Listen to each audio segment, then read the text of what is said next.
I returned to visit my wife unexpectedly and found her sleeping on the doormat, wearing torn old clothes like a stray animal. My son-in-law stepped out, laughing, wiped his muddy designer shoes on her shoulder, and told his guests not to worry about the crazy maid. I did not scream. I did not throw a punch. I simply took a step forward, and the look in my eyes made the music stop, because they had no idea who I really was. Before I continue this story, please like and subscribe if you believe that families should protect each other, not destroy each other. And tell me in the comments where you are watching from. My name is Clifford Dalton. To my neighbors and even to my own daughter, I am just a retired truck driver who spent 40 years hauling freight across the interstates of America. They see my calloused hands, my worn-out flannel shirts, and my simple way of speaking, and they assume I am just another old man scraping by on a pension. They do not know the truth. They do not know that I own the trucking company. They do not know that I own the logistics firm that bought the trucking company. They do not know that 2 weeks ago I was in Zurich closing the sale of a European shipping subsidiary for 9 figures. I have spent a lifetime building an empire in the shadows because I wanted to know who loved me for me and who loved me for my wallet. I had been in Europe for 2 months handling the merger. I missed my wife, Beatrice. We have been married for 45 years. She is the only person in the world who knows the full extent of our fortune, but she is a woman of simple tastes. She loves gardening and knitting. She hates ostentation. When our daughter Vanessa married Bradley, a man whose ambition was written all over his face, Beatrice and I decided to help them. I bought a sprawling estate in Greenwich, Connecticut, through a blind trust. I let them live there rent-free. I paid for the renovations. I even pulled strings to get Bradley his position as CFO at a mid-sized tech firm, though he thinks he got it on his own merit. All we asked in return was that they let us stay in the guest cottage when we visited, and that they look after Beatrice while I was away on these long business trips. Beatrice had undergone hip surgery right before I left. She needed rest. She needed care. I trusted my daughter. I trusted that even a shark like Bradley would have the decency to treat his mother-in-law with respect. I was wrong. It was a Tuesday night in November when my flight landed at JFK. I decided not to call. I wanted to surprise Beatrice. I wanted to see the look on her face when I walked in 2 weeks early. It was raining, a cold, biting rain that soaked through your bones. I took an Uber to Greenwich. As the car wound through the manicured streets of the wealthy suburbs, I felt a knot of anxiety in my stomach. I have always trusted my gut. It is how I survived in business, and my gut was telling me something was rotten. The Uber driver pulled up to the iron gates of the estate. They were open. The long driveway was lined with luxury cars, Mercedes, BMW, few Porsches. I frowned. Vanessa had not mentioned a party. I paid the driver and grabbed my duffel bag. I stood there in the rain looking up at the house I had paid for. It was lit up like a Christmas tree. Music thumped from inside a smooth jazz playlist that screamed pretension. Shadows moved against the curtains. They were having a cocktail party. I walked up the driveway, the rain plastering my hair to my forehead. I must have looked like a vagrant. An old man with a limp and a cheap bag walking toward a mansion. I reached the massive oak front doors. I was about to ring the bell when I saw something on the porch. To the left of the door, tucked into the shadows, away from the direct light of the sconces, was a pile of gray rags. It looked like someone had left a bundle of old laundry out in the damp air. Then the bundle shivered. I froze. I dropped my bag. I stepped closer, my heart hammering against my ribs like a trapped bird. It was not laundry. It was a person. A small, frail person curled into a fetal position on a thin, dirty mat. She was wearing a gray uniform that was 2 sizes too big and torn at the hem. Her hair, usually dyed a soft brown, was completely gray and matted with dirt. Her hands were red and cracked from the cold. Beatrice. My knees almost gave out. This was my wife.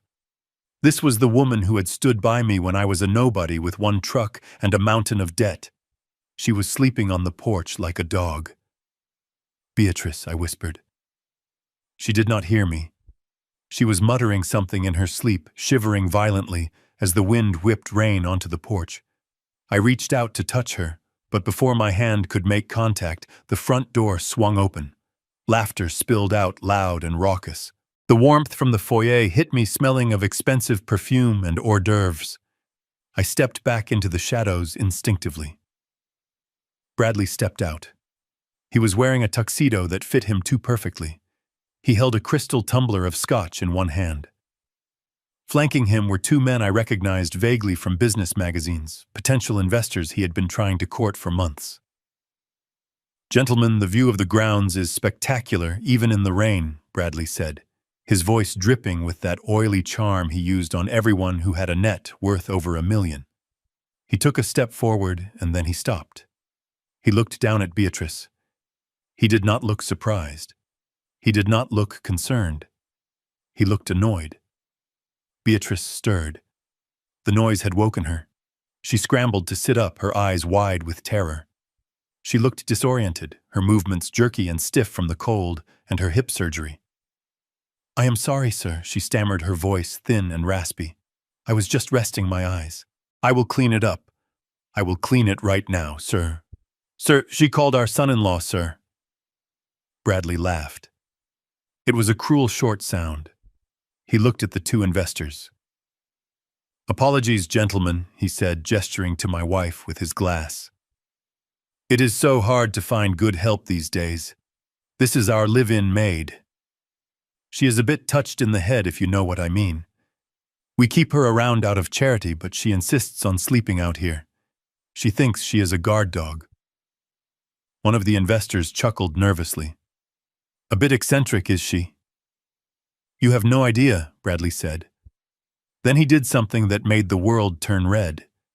He looked at his patent leather dress shoes.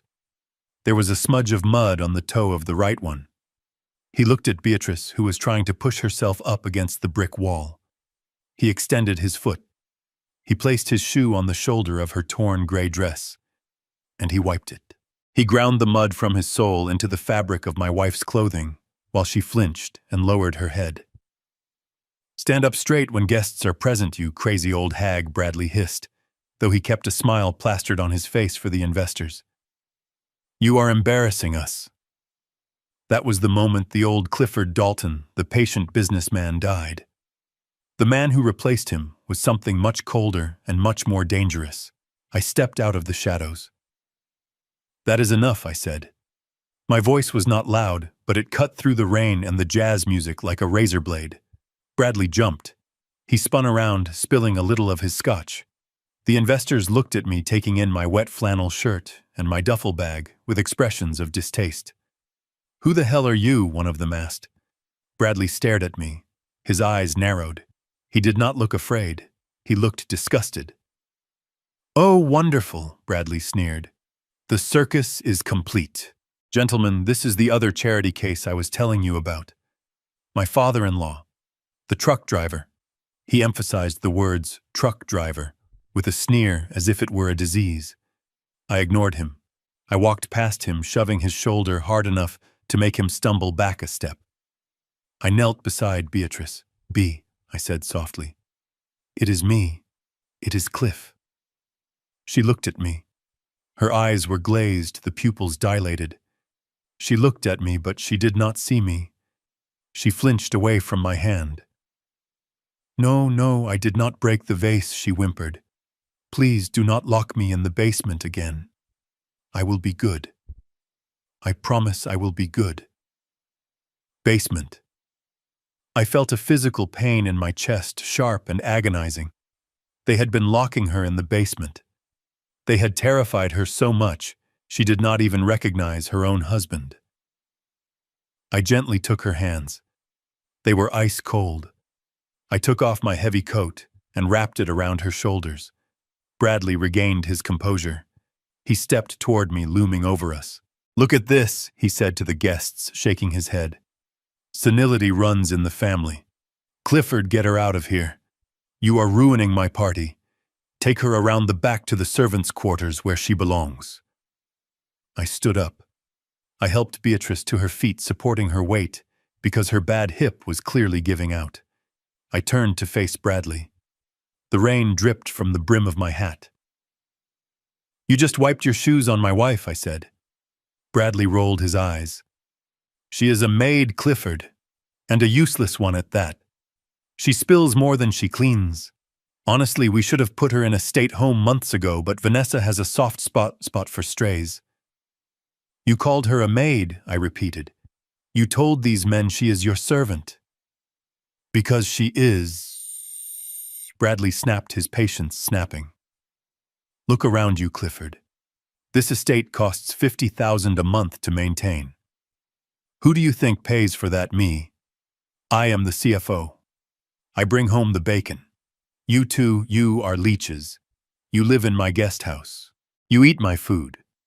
So yes, if she wants a roof over her head, she earns it. She scrubs the floors. She does the laundry. And if she acts crazy, she sleeps on the mat. That is the rule. He leaned in close, his breath smelling of expensive scotch and rot. Now take your crazy wife and get off my porch before I call security and have you both thrown into the street. I have important people to impress. I looked at the two investors. They were watching this scene with morbid fascination, but neither of them said a word. They were complicit in their silence. I looked at Bradley. I memorized his face. I memorized the arrogance in his jaw, the cruelty in his eyes. I wanted to remember exactly what he looked like at the height of his power. I nodded slowly. All right, Bradley, I said. We will go, eh? He smirked. Good. Finally, a moment of clarity. Go on. Scram. I tightened my grip on Beatrice's arm. I led her down the steps past the luxury cars into the rain. I did not go to the guest house. I did not go to the back. I walked straight down the driveway toward the gate. Where are you going? Bradley called out, a hint of confusion in his voice. The servants' quarters are that way. I did not turn back. I pulled out my phone and summoned the Uber driver who had just dropped me off. He was still down the street. We stood at the gate in the pouring rain. Beatrice was shaking violently against me. Cliff. She whispered, a moment of lucidity breaking through the fog. Is that you? Yes, honey, I said, choking back tears. It is me. I am so hungry, Cliff, she said. They only give me the scraps from the dinner parties. They say I do not deserve fresh food because I broke a plate. I held her tighter. I felt the rage burning in my gut, hot and white. It was a fuel I had not felt in years. It was the same fuel that drove me to buy my first truck when the bank laughed at me. It was the same fuel that made me crush my competitors when they tried to price me out of the market. The Uber pulled up. I opened the door and helped Beatrice inside. The warmth of the car hit us, whereto the driver asked, looking concerned at Beatrice's appearance. The St. Regis Hotel in Manhattan, I said. The presidential suite. The driver raised an eyebrow but put the car in gear. As we pulled away, I looked back at the mansion one last time. I saw Bradley laughing with his guests, closing the heavy door, shutting out the storm. He thought he had won. He thought he had discarded the trash. He thought I was just a broken old man with no power, no money, and no fight left. He had no idea that he had just declared war on the owner of the company that signed his paychecks. He had no idea that the house he was standing in was legally mine. He had no idea that the car he drove, the suit he wore, and the food he ate were all paid for by the man he had just called a leech. I took Beatrice's cold hand in mine. You are safe now, Bea, I whispered, and I promise you, by the time I am done with him, he will wish he had never been born. We arrived at the hotel an hour later. The staff knew me. They did not bat an eye at my wet clothes or my wife's condition. They saw the black Centurion card in my hand, and they moved mountains. Within minutes, we were in a suite that cost more per night than Bradley made in a month. I ordered room service. Soup, warm bread, tea, everything soft and comforting. I ran a hot bath. I helped Beatrice out of that degrading maid's uniform. When I saw her body, I broke down. She was skin and bones. Her ribs showed through her pale skin. But worse were the bruises, yellow and purple marks on her arms, likely from being grabbed too hard. A nasty welt on her shin. And the look in her eyes, a haunted, skittish look that belonged to a prisoner of war, not a beloved grandmother. I washed her hair gently, rinsing away the mud and the neglect. She fell asleep in the bath, exhausted. I carried her to the bed, tucking her into sheets with a thread count fit for royalty. I sat in the armchair in the corner of the darkened room, listening to her breathing. I did not sleep. I pulled out my phone. It was 3 a.m., but I dialed a number that I knew would be answered. Leonard Katz, my personal attorney and the fiercest shark in New York City. Clifford Leonard's voice was groggy but alert. "It is 3 a.m. Is everything all right?" "No, Leonard," I said. "Nothing is all right." I told him everything. I told him about the doormat, the uniform, the insults, the physical abuse, the basement. There was silence on the other end of the line. Then I heard the sound of a lamp clicking on and the rustle of sheets. "I am heading to the office," Leonard said. "What do you want to do?" "I want to destroy him, Leonard. I want to take it all. The house, the car, the job, the reputation. I want him to have nothing. I want him to feel exactly as small and helpless as he made my wife feel tonight." "Consider it done," Leonard said. "But Clifford, we need to be smart. We need proof. We need to know exactly how deep this rot goes. If they were drugging her or starving her, we need medical documentation." "I am taking her to Dr. Evans at Mount Sinai first thing in the morning," I said. "He is an old friend. He will keep it quiet." "Good. And Clifford? What about Vanessa?" The question hung in the air. My daughter. My only child. She had been in that house. She had to have known. She had to have seen her mother sleeping on a mat and done nothing. I looked at Beatrice sleeping fitfully in the bed. If she stood by and watched this happen, when I said, my voice cold as ice, then she is not my daughter anymore. She is just another target. I hung up the phone. I walked to the window and looked out at the city lights. The rain had stopped, but the storm was just beginning. The next morning, the sun broke over the skyline, but it brought no warmth. I ordered a private car to take us to the private hospital wing. Beatrice was awake, but she was quiet. She kept touching the silk sheets as if she couldn't believe they were real. Dr. Evans met us at the private entrance. He took one look at Beatrice and his professional mask slipped. "My God, Clifford," he whispered. "What happened to her?" "Yes, examine her, John," I said. "I need a full toxicology screen. I need a nutritional panel. I need everything documented. Photos of the bruises. Everything." While the nurses took Beatrice for scans, I stepped into the hallway and dialed Vanessa. The phone rang 4 times. "Hello?" Her voice sounded tired, anxious. "Vanessa, it is Dad. Dad." "Oh my God, where are you?" "Bradley said you came back last night and caused a scene. He said you dragged Mom out into the storm. He is furious, Dad. He says you embarrassed him in front of the investors. You need to bring Mom back right now and apologize." I closed my eyes. There was no concern for her mother. No question about whether she was cold or hungry. Just worry about Bradley's ego. "Is that what he said?" I asked calmly. "Yes, he said Mom was having one of her episodes and you just enabled her. Dad, you know she needs structure. She needs to be managed. Bradley says if you bring her back by noon, he might let you stay in the cottage, but you have to follow his rules." "Structure," I asked. "Is that what you call sleeping on a doormat? Is that what you call starving her?" She went quiet.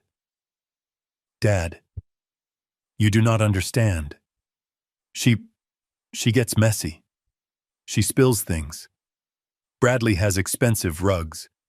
It is just easier if she stays outside sometimes. It is not like she minds. She thinks it is a game.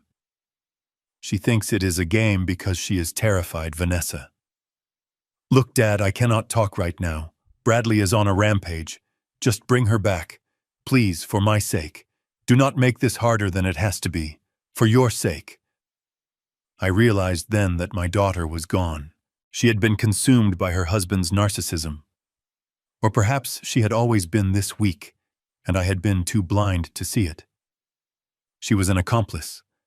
She watched her mother, the woman who sat up with her when she had fevers, the woman who paid for her college, be treated like an animal, and she justified it to protect her husband's rugs. I will not be bringing her back, Vanessa, I said. What you have no money, Dad. Where are you going to go? A shelter. You cannot take care of her. You are old. You are broke. I took a deep breath. I am coming to the house on Saturday, I said. Saturday, why? To settle things. Tell Bradley I will be there. I hung up before she could answer. Dr. Evans came out of the examination room. He held a clipboard, and his knuckles were white. Clifford, come into my office. We sat down. He laid the file on the desk. She is severely malnourished, Clifford. She has lost 30 pounds in 2 months. She is dehydrated, but that is not the worst of it. What is it? We ran the tox screen. Her blood is full of haloperidol and benzodiazepines. High doses. Way higher than therapeutic levels. I stared at him. What does that mean? It means they were drugging her, Clifford. These are heavy antipsychotics. They are used for severe schizophrenia or to sedate violent patients in wards. Given to an elderly woman with no history of psychosis, it causes confusion, memory loss, lethargy, and compliance. It mimics dementia. They were chemically lobotomizing her. I felt the room spin. They weren't just neglecting her. They were poisoning her. They were making her look crazy so they could control her. Why, I asked, my voice barely a whisper. Why would they do that? To invalidate her, Evans said. If she is diagnosed with dementia, she loses legal standing. She cannot make decisions, she cannot testify, and what? And it makes it very easy to commit someone to a state facility against their will. The rage that had been burning since the night before flared into an inferno. They were going to lock her away. They were going to throw her into a bin so they could enjoy the house without the inconvenience of her presence. Thank you, John, I said, standing up. Give me all the records. I walked out of the hospital. I called Leonard. Leonard, I said. Change of plans. We are not just taking the house. What do you mean I want to know where the money went? I set up a trust for them. I gave them access to an emergency fund for medical expenses. Find out what they did with it. I am already on it, Leonard said. I pulled the logs this morning. Clifford, it is bad. Tell me. Bradley forged Beatrice's signature. He drained the emergency fund 3 months ago. $200,000. What did he buy? Medical equipment, home care? No. He bought a Porsche 911 GT3, and he put a deposit down on a vacation home in the Hamptons. He stole my wife's retirement money to buy a sports car. Okay, I said. Listen to me carefully, Leonard. I want you to buy his debt. His debt, yes. Everything. His credit cards, his car loans, his student loans, if he still has them. Buy them all. Use the shell company. Become his only creditor. Done. What else? Find out who his boss is. The CEO of the tech firm. That is easy. It is Global Tech Solutions. The CEO is Marcus Sterling. I started laughing. It was a dark, humorless sound. Marcus Sterling, I asked. Yes. You know him, Chantal. Know him. Leonard. Global Tech is a subsidiary of Trident Holdings. I know, Leonard said. And you own Trident Holdings. Exactly. Get Marcus on the phone.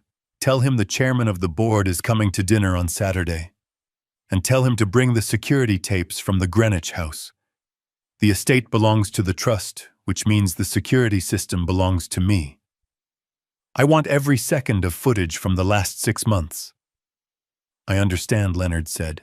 Saturday is going to be a bloodbath. It is not going to be a bloodbath, Leonard, I said, looking at the city skyline. It is going to be an eviction. I spent the next 3 days in silence. I turned off my phone. I let them stew. I let Bradley think he had won, that I was cowering in some cheap motel, afraid to face him. I let him send threatening texts about cutting off our health insurance, about calling the police on me for kidnapping. I let him dig his grave deeper with every message. I focused on Beatrice.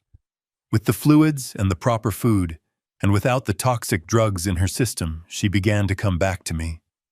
The fog lifted. She remembered things. She remembered the insults. She remembered Vanessa watching TV while Bradley yelled at her.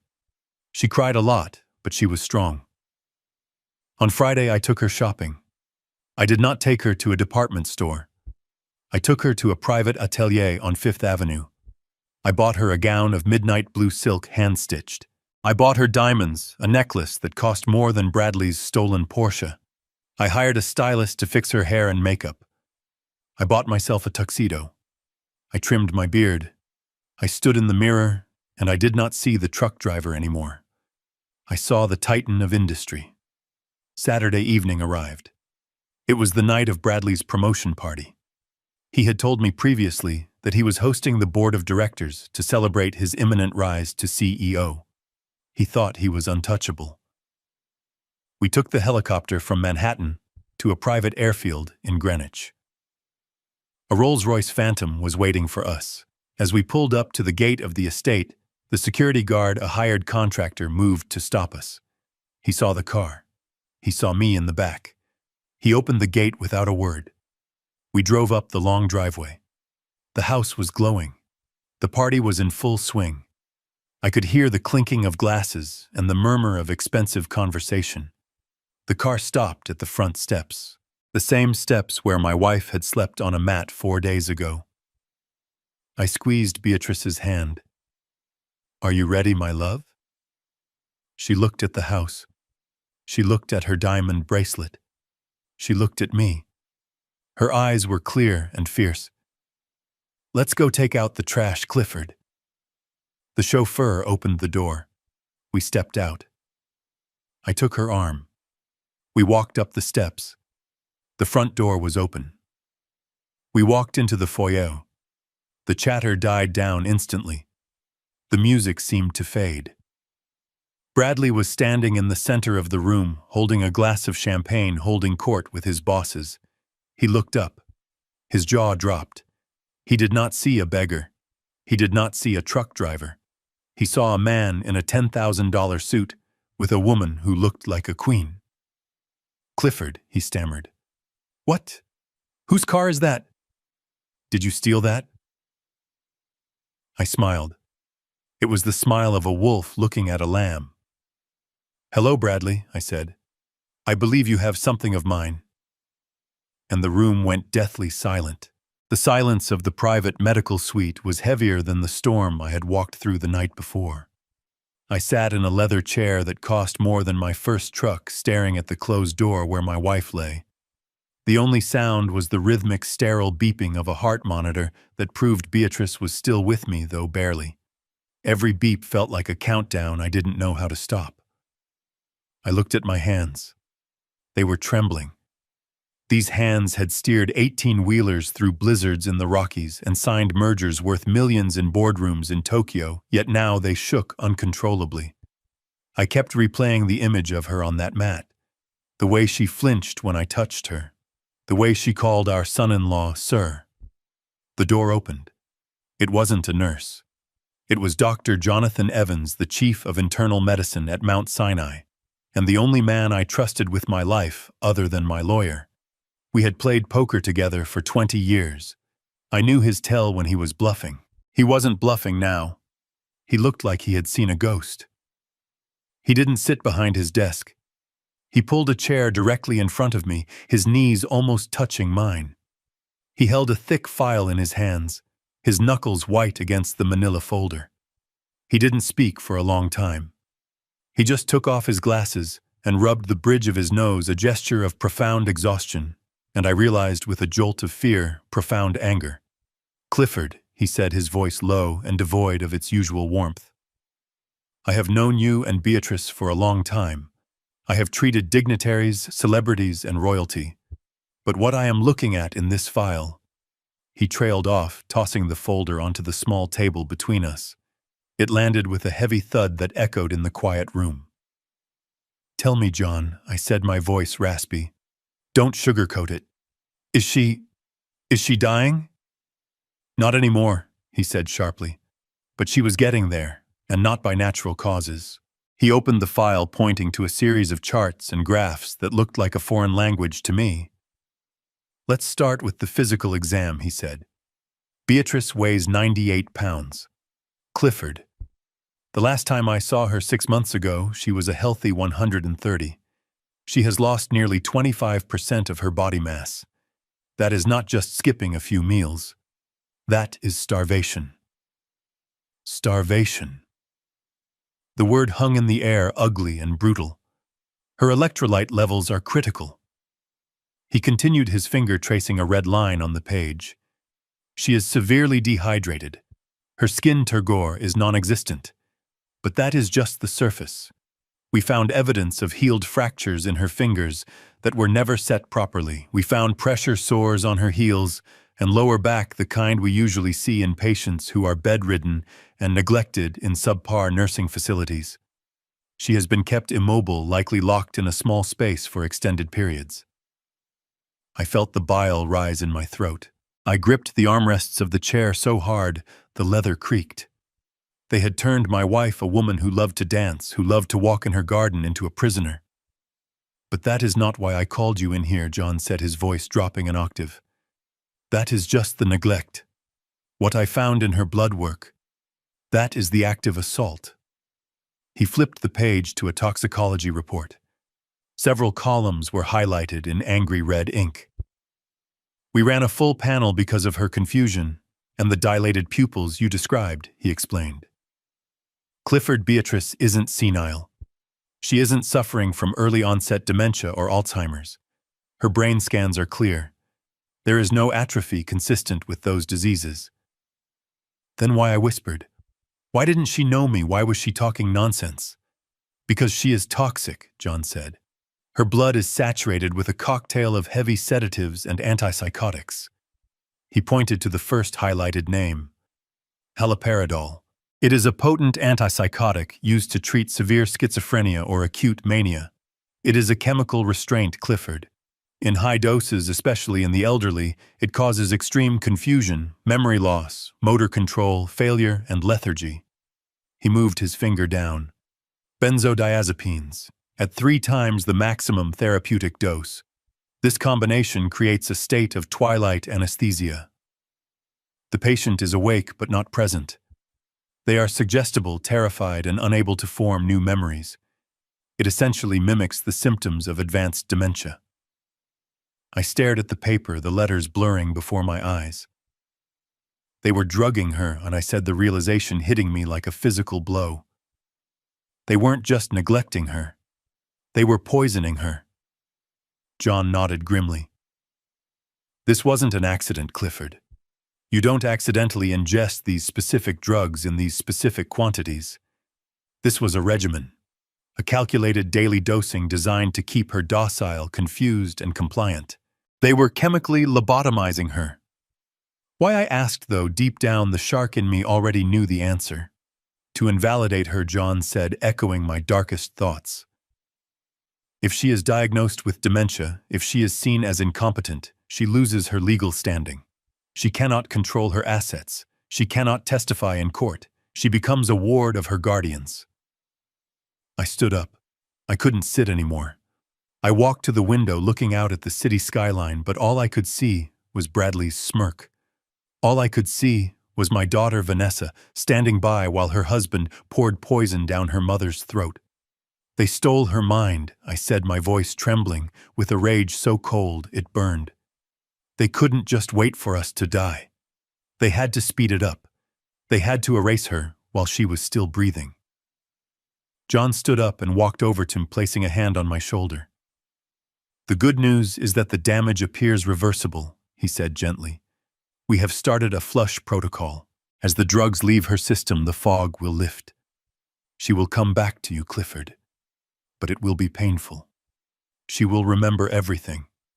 The fear, the confusion, the betrayal." I turned back to him. "Document everything, John. I want photos of every bruise. I want every lab result certified. I want a formal medical opinion stating that her mental state was chemically induced." "I have already started," he assured me. "I am locking this file in my personal safe. No one gets it but you." I looked back at the closed door of Beatrice's room. "She isn't just my wife, John. She is the only good thing I have ever done in my life. And they broke her. They broke her for money." I walked back to the chair and picked up the toxicology report. I folded it carefully and placed it in my inside pocket right next to my heart. It felt heavy there like a stone. "Thank you, John," I said. "Keep her safe. Do not let anyone in to see her, not even if they say they are family. Especially if they say they are family." He nodded. "Security is already posted." I walked out of the office and back into the hallway. The hospital air was cool, but my skin felt hot. I checked my phone. There were 12 missed calls from Vanessa. They wanted to play games. They wanted to pretend my wife was crazy so they could lock her away and steal the fortune I had built. They thought they were smart. They thought they were dealing with a senile old truck driver and his confused wife. They had no idea they had just handed me the weapon that would end them. I didn't go back to Beatrice's room immediately. I needed a moment. I leaned against the cold wall of the corridor and closed my eyes. I pictured Bradley's face. I pictured him mixing those pills into her food. I pictured him laughing about the crazy maid. I took a deep breath, inhaling the scent of antiseptic and floor wax. The grief was gone. The shock was gone. All that was left was a clarity as sharp as a diamond.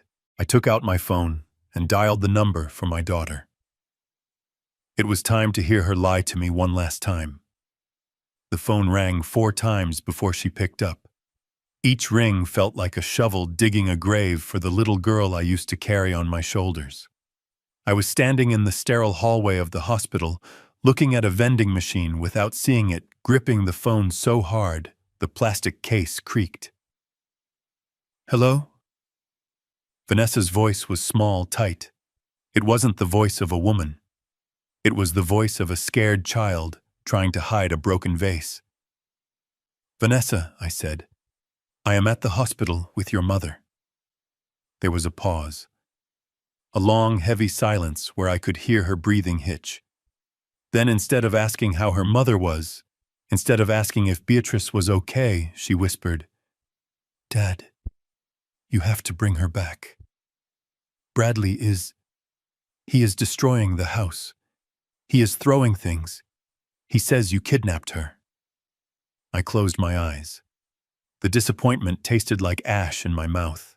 "He didn't kidnap her, Vanessa," I said, my voice steady and cold. "I rescued her. Dr. Evans just finished his examination. He found the drugs." "What drugs?" she asked, but the feigned ignorance was thin. It cracked immediately. "The antipsychotics," I said. "The sedatives. The poison you and your husband have been feeding her for months to make her docile. To make her look crazy so you could lock her in the basement." "Dad, stop," she hissed. "You don't understand. She was difficult. She was wandering around at night. She was breaking Bradley's things. He said she needed medication to calm down. He said it was standard." "Standard." I interrupted, my voice rising just enough to make a passing nurse look at me. "Starvation is standard. Bruises on her arms are standard. Sleeping on a doormat in the rain is standard. I waited for her to deny it. I waited for her to scream that she didn't know, that she had been blind, that she was sorry. I prayed to a God I hadn't spoken to in years that my daughter was just a victim of a tyrant. But she didn't deny it. She justified it. "He is under a lot of pressure, Dad," she sobbed. "The promotion, the new investors. He couldn't handle the stress of her being around. He needs everything to be perfect. You know how he gets." "And you?" I asked. "You were there, Vanessa. You watched him wipe his mud-covered shoes on your mother's shoulder. I saw your car in the driveway. You were inside drinking wine while she was freezing on the porch. Why didn't you open the door? Why didn't you give her a blanket?" "I couldn't," she cried out. And the truth finally spilled out, ugly and naked. "He threatened me, Dad. He told me that if I undermined him, if I helped her, he would cut me off. He said he would cancel my credit cards. He said he would take the car. I have no money of my own. I have nothing. I couldn't risk it." I stood there, frozen. The phone felt like a block of ice against my ear. "You let him torture the woman who gave you life because you didn't want to lose your allowance," I asked, my voice barely a whisper. "You traded your mother's dignity for a leased Range Rover and a pair of shoes. I have to go." She panicked, her voice dropping to a terrified whisper. "I hear his car. Dad, please just bring her back. Don't make him angry. If he loses this deal because of you, he will blame me." "Vanessa," I said, "what, do not call me Dad again." I didn't wait for her response. I ended the call. The silence that followed was absolute. I looked at the black screen of my phone. I had walked into that hospital a father and a husband. Now I was just a husband. The daughter I had raised, the girl whose tuition I had paid, whose tears I had dried, was gone. She hadn't been murdered. She had been bought. She had sold her soul for comfort, and the price tag was her mother's sanity. I put the phone in my pocket. A strange calm settled over me. It was the calm of a man who has nothing left to lose, and therefore has nothing to fear. I had identified the enemy. It wasn't just Bradley. It was the greed that had infested my family like a cancer. I walked back toward Beatrice's room. My steps were heavy, but my resolve was iron. I had cut the rot out of my heart. Now it was time to cut them out of my life. And unlike them, I wouldn't need poison or lies. I had something much more powerful. I had the truth, and I had the receipt for every single thing they owned. The offices of Katz and Associates were perched on the 45th floor of a skyscraper in Midtown Manhattan, a glass and steel fortress that looked down on the city like a silent judge. It was late past midnight, and the cleaning crews had already vacuumed the carpets and emptied the bins, leaving the hallways quiet and dim. But in the corner office, the lights burned bright. I sat across from Leonard Katz, my lawyer for 30 years, and the man who knew where every single one of my bodies was buried, metaphorically speaking. Leonard was a man of few words and even fewer smiles. He wore his three-piece suits like armor and wielded his pen like a sword. Tonight his desk was buried under a mountain of paper. Bank statements, trust deeds, loan agreements, and surveillance reports. Leonard didn't look up when I walked in. He just slid a thick binder across the mahogany desk toward me. It landed with a heavy, ominous thud. "You wanted to know how deep the rot went," he said, his voice gravelly from too much coffee and too little sleep. "Well, here is the biopsy. It is terminal Clifford." I sat down and opened the binder. The first page was a summary of the trust fund I had set up for Vanessa and Bradley 5 years ago. It was designed to cover the maintenance of the Greenwich estate property taxes and a modest stipend for living expenses. It also included an emergency medical fund of $500,000, intended solely for catastrophic health issues. I turned the page to the transaction log. My eyes scanned the columns of numbers, and my blood ran cold. 3 months ago, a withdrawal of $200,000 from the medical fund. The reason listed: urgent surgical procedure for Beatrice Dalton. I looked up at Leonard. Beatrice didn't have surgery 3 months ago. She was recovering from her hip replacement, which I paid for out of my own pocket before I left for Europe. Leonard nodded grimly, I know. Look at the signature authorizing the withdrawal. I looked closer. It was a scrawl that vaguely resembled Beatrice's handwriting, but the loops were too wide, the pressure too uneven. It was a forgery. A clumsy, desperate forgery. He forged her name, I whispered. He stole my wife's identity to rob her blind. Keep reading, Leonard said. I flipped to the next section. It showed where the money went. It didn't go to a hospital. It didn't go to a doctor. It went to a luxury car dealership in New Jersey. A wire transfer for $180,000 for a Porsche 911 GT3. The remaining $20,000 was spent at a high-end jewelry store and a 5-star resort in the Caribbean. He bought a sports car with the money meant to save my wife's life, I said, the rage building in my chest like a pressure cooker. He is driving around in a stolen car while she sleeps on a doormat. It gets worse, Leonard said, pulling another document from a separate stack. This is the deed to the Greenwich house. As you know, the house is held in the trust. Bradley and Vanessa are merely tenants with a lifetime lease contingent on their behavior and adherence to the trust's stipulations.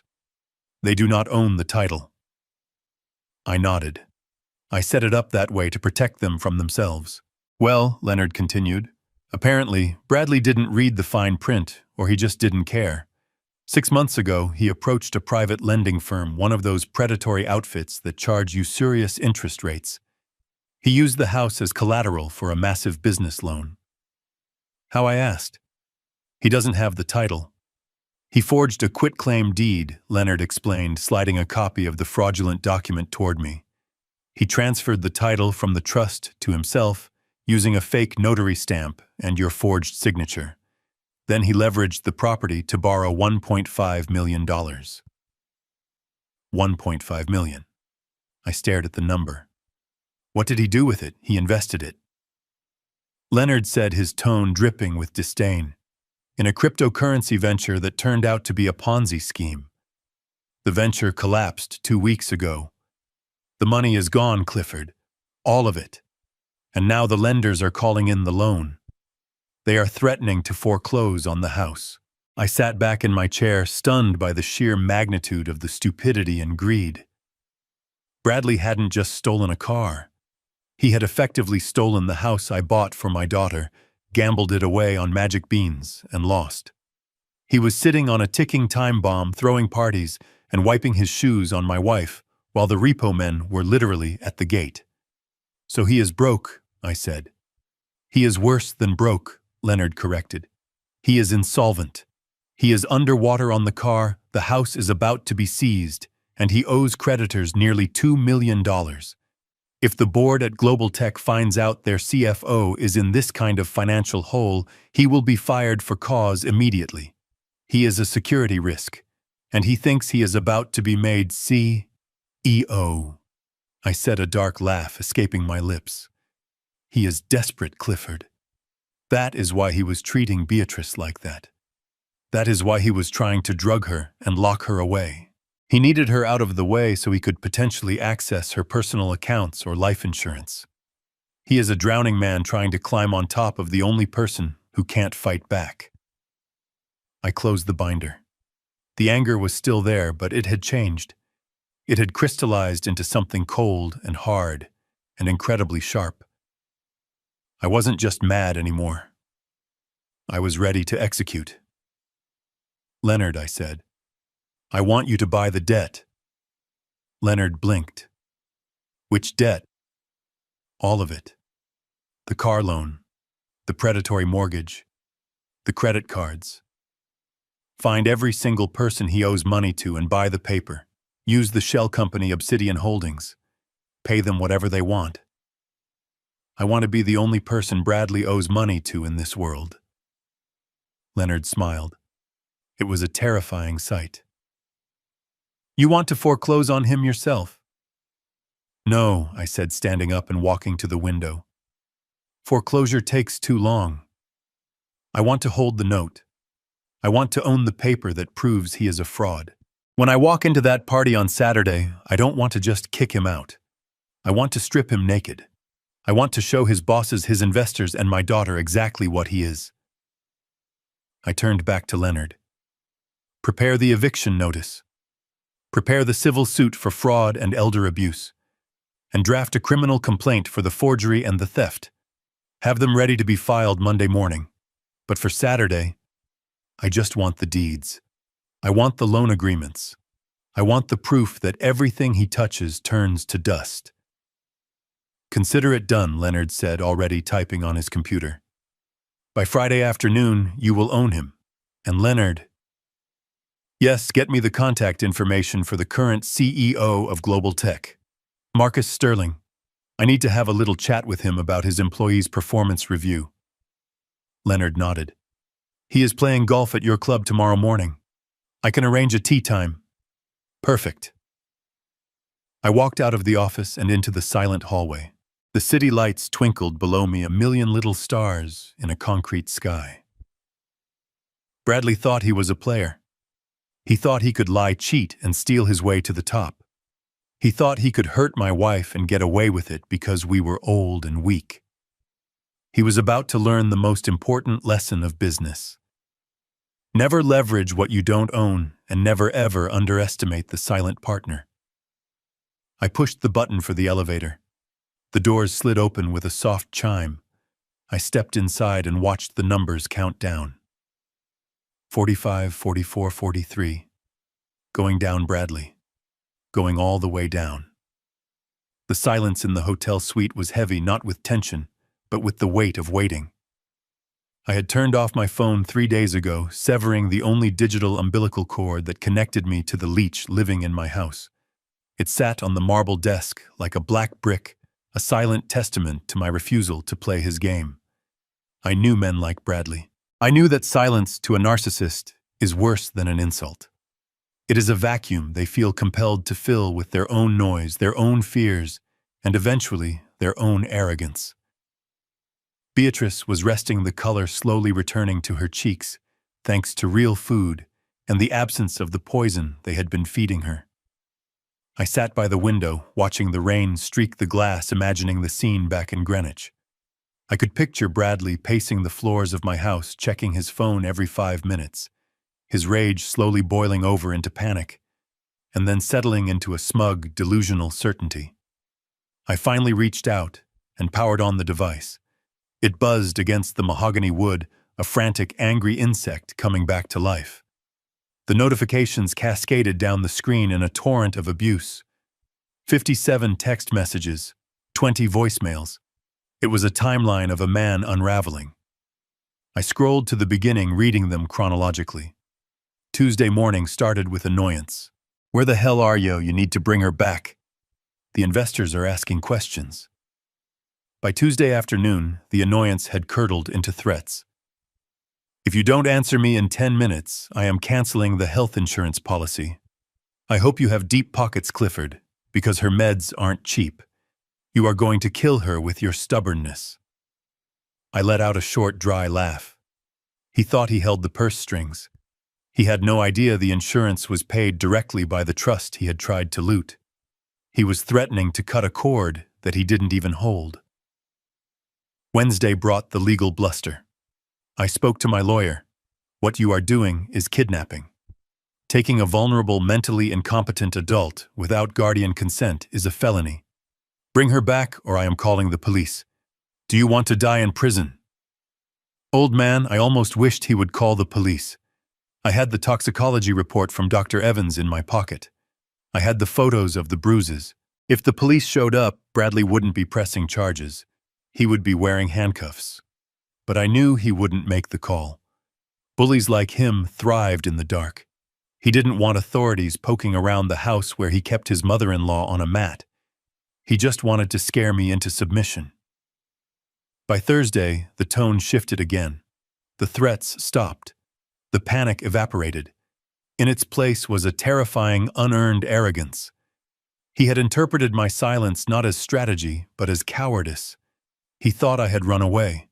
He thought I was cowering in some cheap motel, too broke and too scared to face him.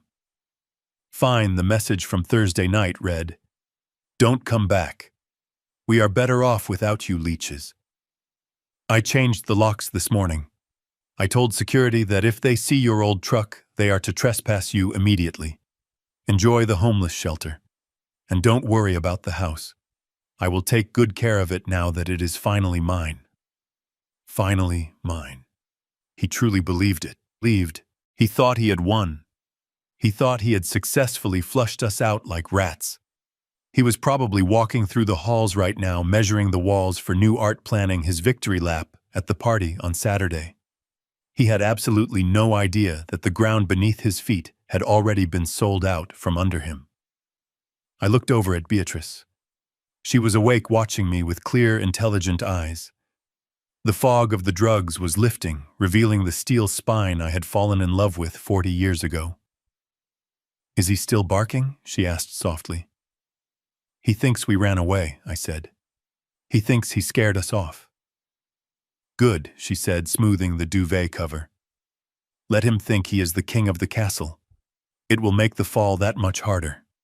I typed out a single response. I didn't want to argue. I didn't want to tip my hand.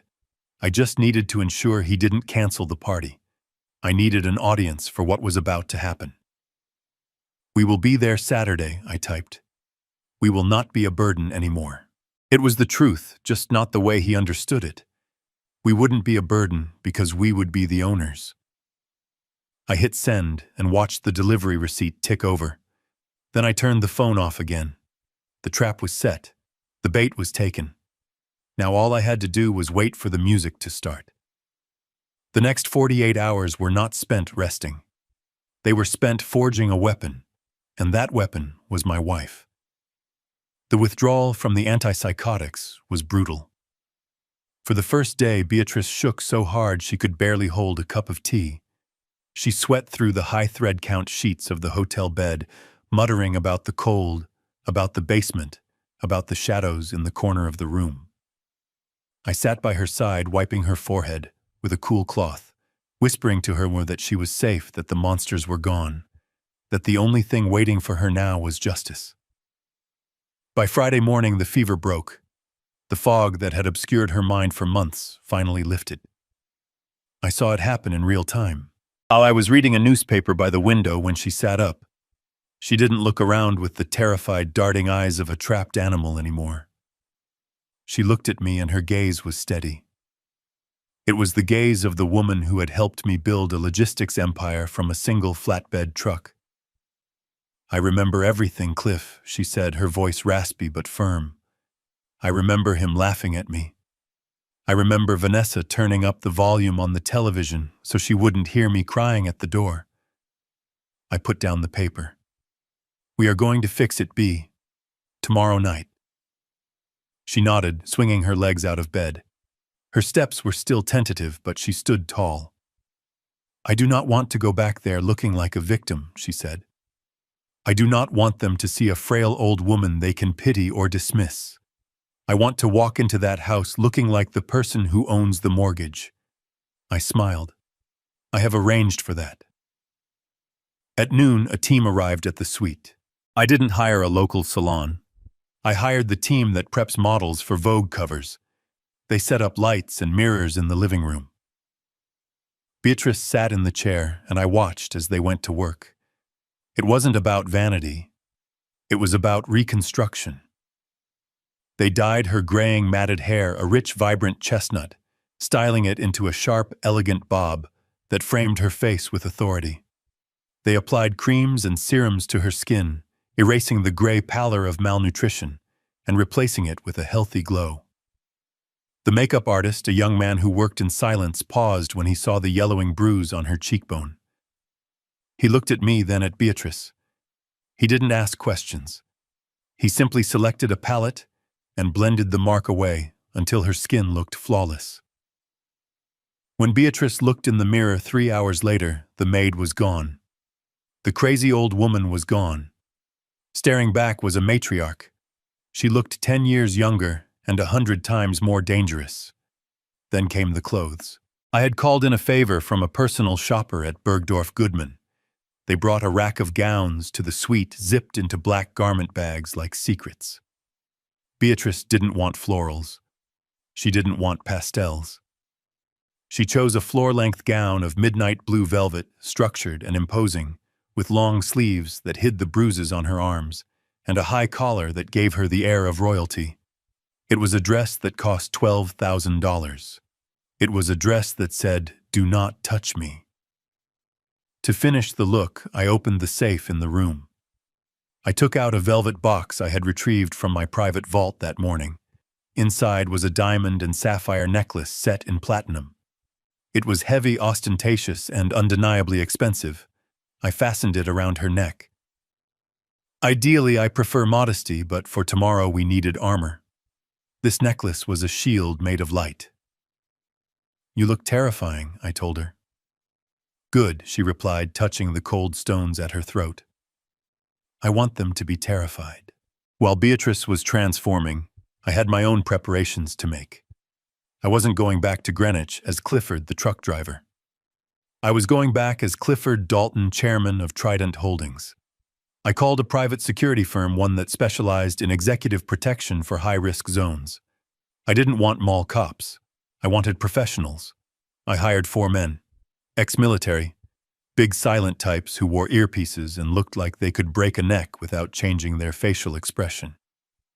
"I want you at the estate at 7 sharp, I told the lead agent. "You wait at the gate. When my car arrives, you flank us. No one touches my wife. If my son-in-law so much as takes a step toward her, you put him on the ground." "Do you understand loud and clear, Mr. Dalton?"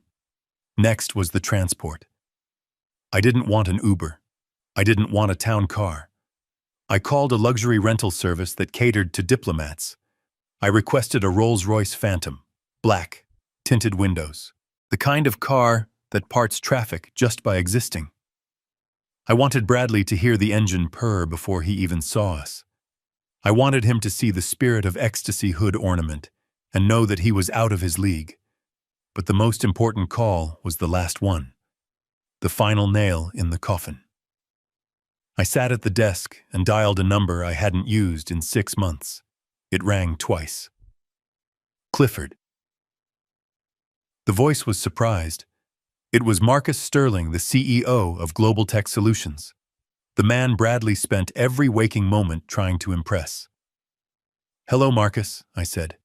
"I apologize for the short notice. I am in town." "Clifford, it is an honor. I thought you were still in Zurich. To what do I owe the pleasure? Is everything all right with the acquisition?" "Everything is fine," I said. "But I have a personal matter to attend to. I understand you are attending a dinner party tomorrow night in Greenwich, at the home of your CFO Bradley." Marcus hesitated. "Yes, actually. It is a bit of a celebration. We are announcing his promotion to the board on Monday. He has been pushing for you to meet him, actually. He says he has turned the finances around." I let out a short, cold laugh. "He has certainly done something with finances, Marcus. Listen to me carefully. I am coming to that dinner. You are, that is wonderful. Bradley will be over the moon. I am not coming to celebrate, Marcus. I am coming to audit." There was a long silence on the line. The tone of the conversation shifted instantly from friendly to icy corporate seriousness. "Audit?" Marcus asked carefully. "Clifford." "What is going on? I want you to be there, Marcus. I want you to stand in the front row, and I want you to bring the termination paperwork for a C-level executive." Termination. For Bradley. But his numbers. His numbers are a lie, Marcus. He is insolvent. He has leveraged company assets. He is being investigated for fraud and elder abuse. And the house he is hosting this party in, it belongs to me. And I am evicting him tomorrow night. "Good God," Marcus whispered. "I need you to witness this, Marcus. I need the board to see exactly who they were about to hand the keys to." "Can I count on you? I will be there, Clifford." Marcus said, his voice steel. "And I will bring legal." "Good. See you at 7. I hung up the phone. I stood up and walked to the mirror. I had shaved off my scruffy retirement beard.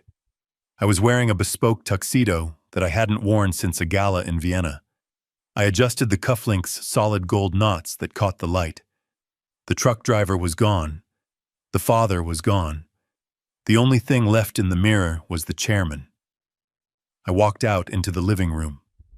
Beatrice was standing by the window looking out at the city. She turned to look at me.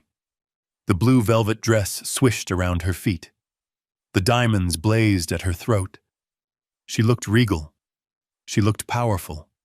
She looked ready for war. "The car is ready," she asked. "It is downstairs," I said. "Then let's go," she said, picking up a small clutch purse. "I believe we have a party to crash." While my wife was being transformed into a queen by a team of stylists in the master suite. I sat in the adjoining study, orchestrating the final movement of a symphony that would end in my son-in-law's total destruction. I had the eviction notice. I had the civil suit. I had the toxicology report. But I needed one more thing. I needed a cage that he could not talk his way out of. Bradley was a slippery creature. I knew his type. He was the kind of man who could look a judge in the eye and claim that the drugs in Beatrice's system were a mistake, a pharmaceutical error, a misunderstanding. He would claim the forged withdrawal from the trust was a loan he intended to pay back. He would play the victim. He would blame the stress of his job. He might even get off with probation and a slap on the wrist. I did not want probation. I wanted federal prison. I wanted a felony so undeniable, so documented, and so egregious that no lawyer on earth could save him. To get that, I had to bait a trap with the only thing Bradley loved more than himself. Money. I picked up the phone and dialed a number that belonged to a man who owed me a life debt. Arthur "Artie" Vance was a retired hedge fund manager, a shark who had swum in the deepest, darkest waters of Wall Street for 40 years before retiring to a vineyard in Napa. He was ruthless, charming, and a consummate actor. Years ago, I had bailed his firm out of a liquidity crisis that would have ruined him. He had told me then, "Cliff, if you ever need a body buried or a bank bought, you call me." I did not need a body buried. I needed a fish to bite. "Artie," I said when he answered. "It is time." "I am ready, Liff." Artie's voice rasped, rich with the thrill of the hunt. I am sitting across the street from the coffee shop now. He is walking in. He looks nervous. He keeps checking his watch. "Perfect," I said. "Remember, he is desperate. He needs $5 million to cover his debts and buy his way into the CEO chair. He will agree to anything. But you have to make him sign." "Do not worry." Artie chuckled. "I brought the gold fountain pen. It adds a nice touch of legitimacy to the execution." I hung up and opened my laptop. Artie was wearing a wire. I put on my noise-canceling headphones and listened. I needed to hear the exact moment Bradley sold his soul. Through the static, I heard the bell of the coffee shop door chime. I heard the scrape of a chair. Mr. Vance Bradley's voice came through, breathless and eager. "It is an honor, truly. I cannot tell you how much I appreciate you flying in to meet me on such short notice." "Sit down, kid," Artie said, his voice booming with the unearned confidence of a billionaire. "I do not have much time. My jet leaves for Teterboro in an hour. You said you have an opportunity. Pitch me, but make it quick. I am allergic to PowerPoint presentations." I closed my eyes, visualizing the scene. Bradley sweating in his expensive suit, trying to charm a man who ate CEOs for breakfast. "It is a fintech play," Bradley launched into his spiel, his voice gaining that oily salesman cadence. "We call it Ledger Lock. It uses blockchain to secure high-frequency trades. The algorithm is proprietary. We are projecting a 10x return in the first 6 months. I just need the seed capital to scale the servers. $5 million gets you 30% equity." He was lying. There was no Ledger Lock. It was vaporware, a shell company he had set up to launder the money he hoped to steal. Artie let him ramble for 2 minutes. Then he cut him off with a bored sigh. Kid, stop, Artie said. I do not care about the tech. I have guys in Silicon Valley who handle the tech. I invest in people. And frankly, you look like a man who is running out of road. There was a silence. I could hear Bradley swallow. I do not know what you mean, sir. Do not insult me, Artie snapped. I ran a background check. You are leveraged up to your eyeballs. You have creditors circling. You are hungry. I like hungry. Hungry men take risks, but hungry men also make mistakes. I have some temporary liquidity issues, Bradley stammered. Just a cash flow timing thing. Once the bonus hits, I do not care about your bonus. Artie interrupted. I am willing to write you a check for $5 million. Right now. Today. I heard Bradley gasp. 5 million, yes. But I do not do unsecured lending. I need collateral, real collateral, not some imaginary algorithm. Collateral, Bradley's voice wavered. Assets, kid. Hard assets, real estate. I hear you live in a very nice estate in Greenwich. Prime location. Market value somewhere north of 6 million. My heart began to hammer against my ribs. This was the moment. The turn. Yes, Bradley said quickly. Yes, the house. It is magnificent. Is it yours? Artie asked. The question was a razor blade hidden in a bouquet of flowers. Yes, Bradley lied. Without hesitation, without a stutter. Yes, it is mine. Free and clear. 100%. Good, Artie said. Then we have a deal. I have the papers right here. It is a standard bridge loan agreement. You pledge the deed to the Greenwich estate as collateral for the $5 million investment. If the company succeeds, you pay me back with interest. If it fails, I take the house. There was the sound of paper rustling. I just need your signature right here, Artie said. And I need you to sign this affidavit stating that you are the sole legal owner of the property and that you have the authority to leverage it. This was the trap. Lying in a conversation was one thing. Signing a legal document pledging an asset you did not own to secure funds was bank fraud and wire fraud. It was a federal crime carrying a sentence of up to 30 years. I held my breath. Would he do it? Would his greed override his survival instinct? He knew the house belonged to the trust.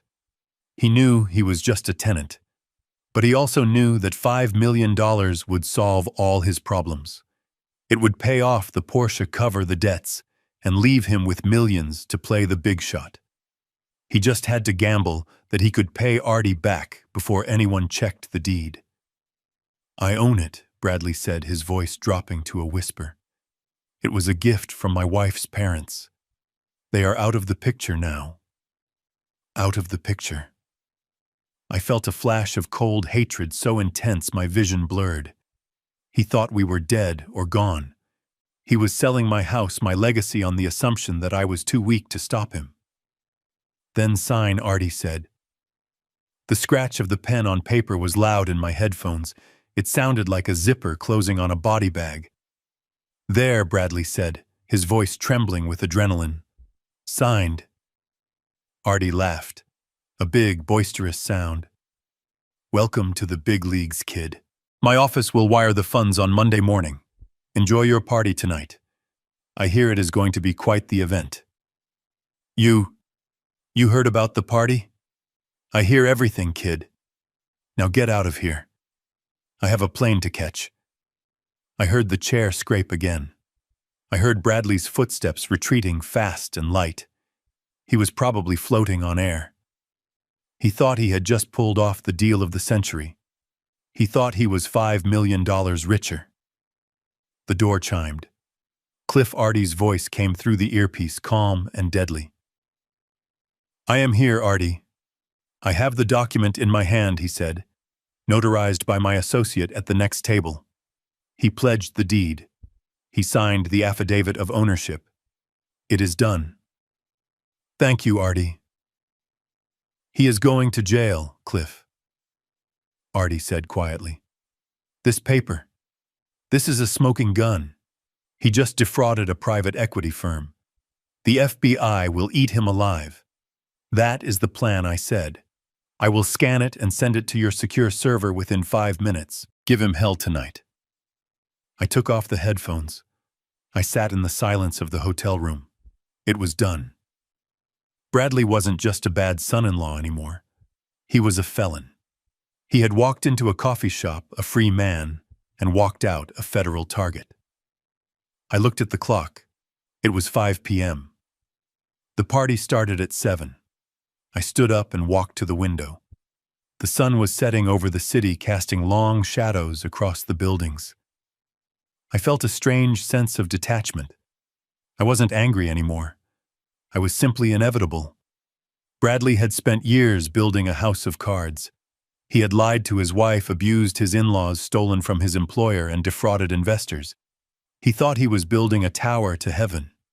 He didn't realize he was just stacking kindling for a bonfire. And I was bringing the match. I walked into the bedroom. Beatrice was standing in front of the full-length mirror. She turned to look at me. The blue velvet gown hugged her frame, giving her the silhouette of a warrior queen. The diamonds at her throat caught the last rays of the sun, sparkling like cold fire. Is it time? She asked. I nodded, adjusting my cufflinks. He signed, I said. He tried to sell the house. She didn't look surprised. She just looked determined. Then let us go take it back, she said. We walked out of the suite, 2 ghosts returning from the grave to haunt the man who had dug it. We took the elevator down to the lobby where the Rolls-Royce was waiting. The driver held the door open. I helped Beatrice inside, ensuring her dress didn't catch on the sill. As the car pulled away from the curb and headed toward the highway that led to Greenwich, I took out my phone. I had one last message to send. I opened the contact for Leonard Katz. He signed, I typed. File the criminal complaint. And send the digital copy of the fraud affidavit to Marcus Sterling's phone right now. I want him to read it before we walk through the door. I hit send. The trap was sprung. The cage door was closed. Now all that was left was to turn on the lights and let the world see the rat I had caught. The Rolls-Royce moved silently up the long, winding driveway, the gravel crunching softly beneath tires that cost more than most people's annual rent. Through the tinted glass, I watched the estate glowing against the night sky. It looked like a castle from a fairy tale bathed in golden light, the architectural details I had paid for highlighted by strategically placed floodlights. It was a beautiful house. It was a house built for a family to grow old in, to share meals in, to build memories in. Instead, it had become a stage for a predator to parade around in a borrowed skin. We stopped just outside the circle of light cast by the portico. I signaled the driver to kill the engine but keep the lights off. I wanted to watch for a moment. I wanted to see the court of the Crimson King before the walls came tumbling down. The front doors were wide open, spilling light and noise into the cool evening air. I could see the guests mingling in the foyer and the great room beyond. There were men in bespoke suits and women in gowns that shimmered like liquid metal. These were the power players of Greenwich, the board members of Global Tech, the investors Bradley had been courting with lies and my money. I lowered the window just an inch. The sound of applause drifted out. Bradley was making a speech. I gestured to Beatrice. We stepped out of the car into the shadows, moving quietly toward the open doors. The security team I had hired was already in position at the perimeter, invisible sentinels waiting for my signal. We stopped just outside the threshold, hidden by the massive stone pillars that flanked the entrance. From here, we had a perfect view of the center of the room. Bradley stood on the grand staircase elevated above his guests like a monarch addressing his subjects. He held a crystal flute of champagne in one hand, his other hand resting casually on the mahogany banister. He looked flushed, victorious. He looked like a man who believed he had just secured $5 million and a CEO title. Success, Bradley was saying, his voice projecting smooth and confident over the hushed crowd, is not just about the numbers on a balance sheet. It is about character. It is about the resilience to keep pushing forward when the world tries to drag you down. When I look around this room, I see partners who understand that vision. I see the future of global tech. There was a ripple of polite applause. Bradley basked in it, taking a sip of his champagne before his expression shifted into something practiced and somber. He was pivoting to the sympathy card. I had seen him do it a dozen times, but never with stakes this high. But success comes with a price, he continued, his voice dropping to a register of false humility. You all know that Vanessa and I have faced significant personal challenges this week. It is no secret that we have been caring for her elderly parents for years. We opened our home to them. We gave them a sanctuary here on this estate because we believe that family takes care of family, no matter the cost. I felt Beatrice stiffen beside me. I placed my hand over hers on my arm, feeling the cold fire of her diamonds against my palm. My father-in-law, Clifford, was a simple man, Bradley went on, shaking his head with a sigh that was perfectly choreographed. A truck driver his whole life. He never understood this world. He never understood the pressure or the responsibility. And my mother-in-law, poor Beatrice. Her mind has been failing for some time. We tried everything. We hired the best doctors. We converted the guest cottage into a state-of-the-art facility for her comfort. Lies. Every word was a toxic lie. He converted the guest cottage into a storage unit and made her sleep on a mat. But dementia is a cruel thief, Bradley said, looking down at Vanessa, who was standing at the foot of the stairs, staring at the floor, a glass of wine clutched in her hand like a lifeline. She looked pale, small, and completely defeated. She knew the truth, and yet she stood there and let him desecrate us. This week, their paranoia got the better of them. Bradley lied, his voice thick with fake emotion. They became aggressive, confused. They refused our help. And 3 days ago, they ran away.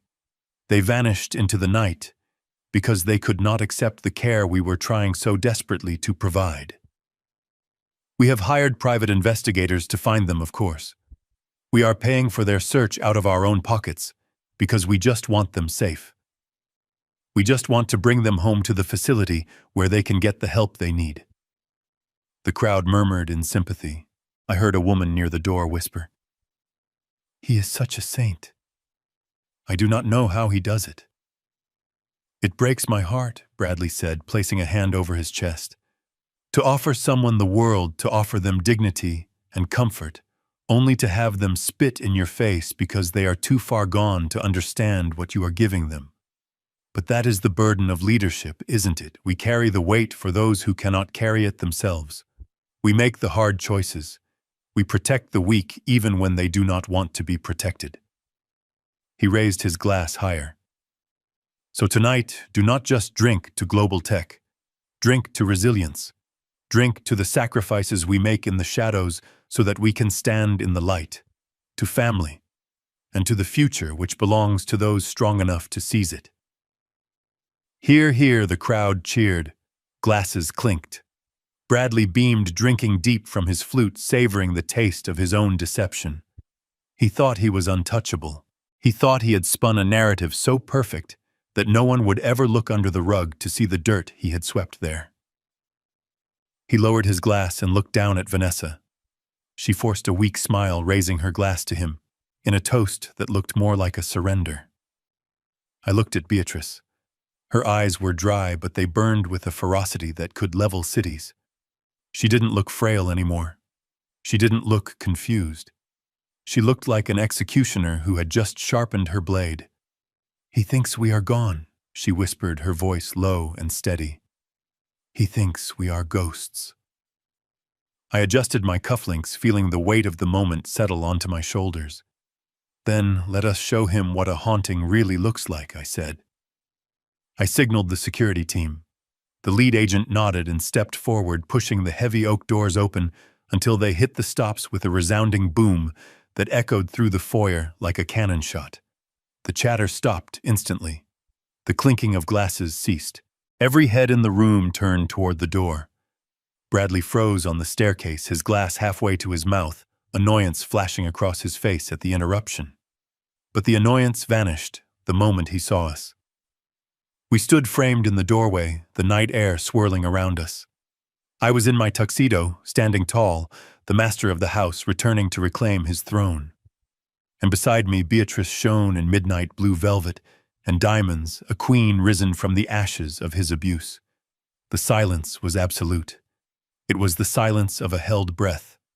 It was the silence of a lie shattering into a million pieces. I took one step forward, the sound of my dress shoe on the marble floor echoing like a gavel striking a bench. "Hello, Bradley," I said, my voice carrying to the back of the room without effort. "I believe you were just talking about us." The silence that followed my greeting was not empty. It was heavy, suffocating, sucking the air out of the room like a vacuum. It was the sound of 100 carefully constructed lies shattering all at once against the hard reality of the truth. Bradley stared at me. His mouth hung slightly open, a caricature of shock. The crystal flute in his hand tilted dangerously, a single drop of expensive champagne spilling onto his polished shoe, but he did not notice. He could not notice. His brain was trying to reconcile two impossible images. The image of the dirty, broken old man he had thrown out into the rain 3 days ago, and the image of the Titan standing before him now. I stepped fully into the light of the chandelier. The custom tuxedo fit me like armor. The silk lapels caught the glow, the gold cufflinks gleamed. I stood tall, my spine straightened by righteous anger shedding the stoop of the weary truck driver I had played for so long. But I was just the frame. Beatrice was the masterpiece. She stepped in beside me, her hand resting lightly on my arm. The midnight blue velvet gown flowed around her like water, the deep color making her skin look like porcelain. Her hair, no longer gray and matted, was a rich chestnut halo around her face. And the diamonds. God, the diamonds. The necklace I had taken from the vault blazed under the lights, a constellation of cold fire at her throat that drew every eye in the room. A gasp rippled through the crowd. It started near the door and spread outward like a wave. These were people who knew money. They knew quality. They recognized the cut of the dress, the clarity of the stones, the sheer, undeniable aura of wealth that radiated from us. Is that her?" I heard a woman whisper near the front. "The maid." "She does not look like a maid," a man muttered back. "She looks like a queen." We began to walk. We did not rush. We moved with the slow, deliberate pace of predators who know their prey has nowhere to run. The security team I had hired stayed at the perimeter, silent sentinels in black suits, their presence adding a layer of menacing professionalism to our arrival. The guests parted for us instinctively. They stepped back, pressing against the walls, clearing a wide path to the bottom of the grand staircase where Bradley and Vanessa stood frozen. I looked at the faces as we passed. I saw confusion. I saw awe. And in the eyes of the board members of Global Tech, I saw recognition. They were looking at me, then looking at each other, the realization dawning on them like a slow-motion car crash. Vanessa was the first to break. She made a small, choked sound, bringing her hand to her mouth. She looked at her mother. She looked at the woman she had watched sleep on a doormat. The woman she had allowed to be drugged and starved. She saw the strength in Beatrice's eyes, the clarity, and she shrank back. She tried to hide behind Bradley, but there was no hiding from this. "Mom," she whispered the word, trembling in the silence. Beatrice did not look at her. She kept her eyes fixed on Bradley. We reached the center of the room, stopping 10 feet from the stairs. I could see the sweat beading on Bradley's forehead. I could see the pulse jumping in his neck. He looked at the Rolls-Royce visible through the open door behind us. He looked at the security guards. He looked at the diamonds. "Clifford!" He croaked, his voice a shadow of the booming baritone he had used just moments ago. "What? What is this? Where did you get those clothes? Did you rent them? Is this some kind of sick joke?" He was trying to claw back control. He was trying to frame this as a desperate stunt by a crazy old man, but his voice lacked conviction. It wobbled with fear. I smiled. It was a cold smile, devoid of warmth. No joke, Bradley, I said, my voice projecting clearly to the back of the room. Just a correction. You seem to be under the impression that my wife and I were destitute, that we were helpless, that we were— What was the word you used, leeches? I took a step closer. He took a step back, nearly tripping on the stair riser.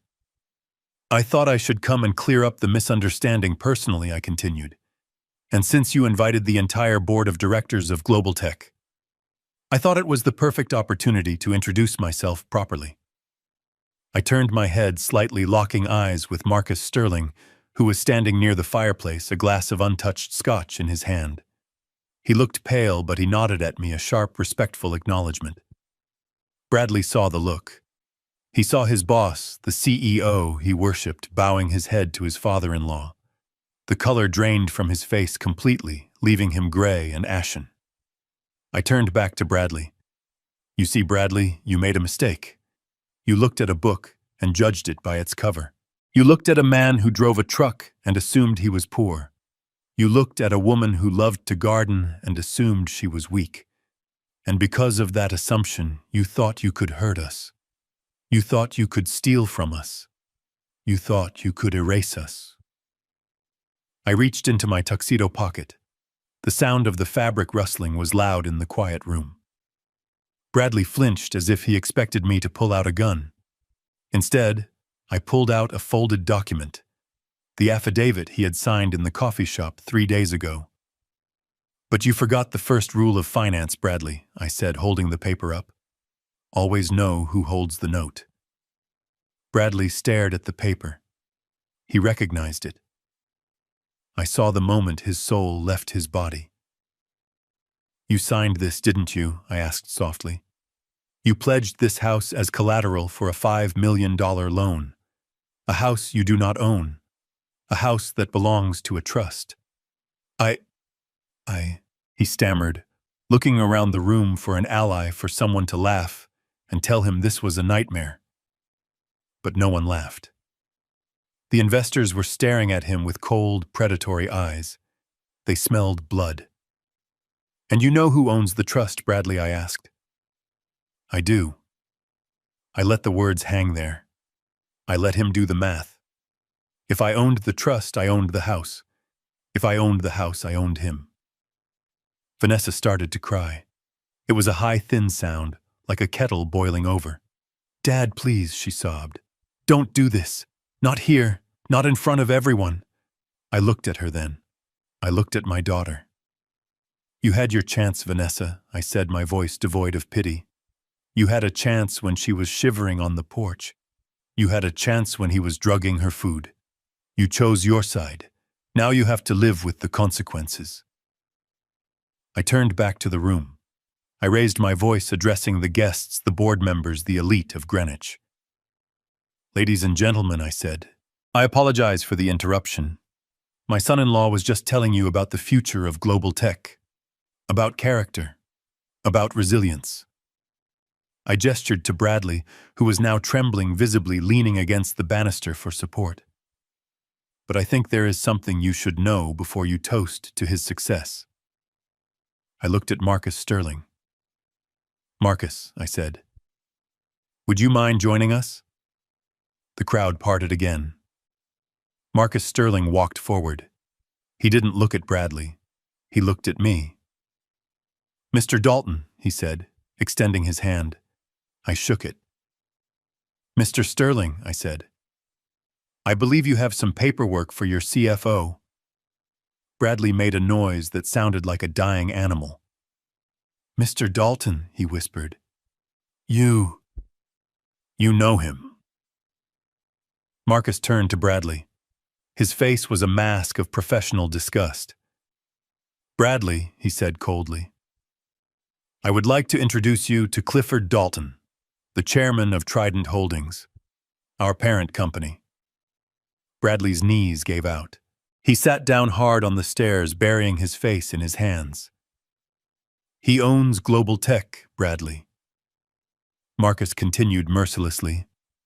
He owns the company. He signs your paychecks. And tonight I said, stepping forward until I was standing over him, my shadow falling across his crumpled form. Tonight I am here to fire you. The gasp from the crowd was audible this time. Beatrice squeezed my arm. I looked at her. She was smiling. It wasn't a happy smile. It was the smile of justice. But we are not just firing you, Bradley, I said, leaning down so only he in the front row could hear. We are evicting you. I pulled another document from my pocket. The eviction notice Leonard had drafted. I dropped it onto his lap. It landed with a soft slap. Get out of my house, I said. The document fluttered onto Bradley's lap like a dead bird. He stared at it, his hands shaking so violently he couldn't even pick it up. The eviction notice.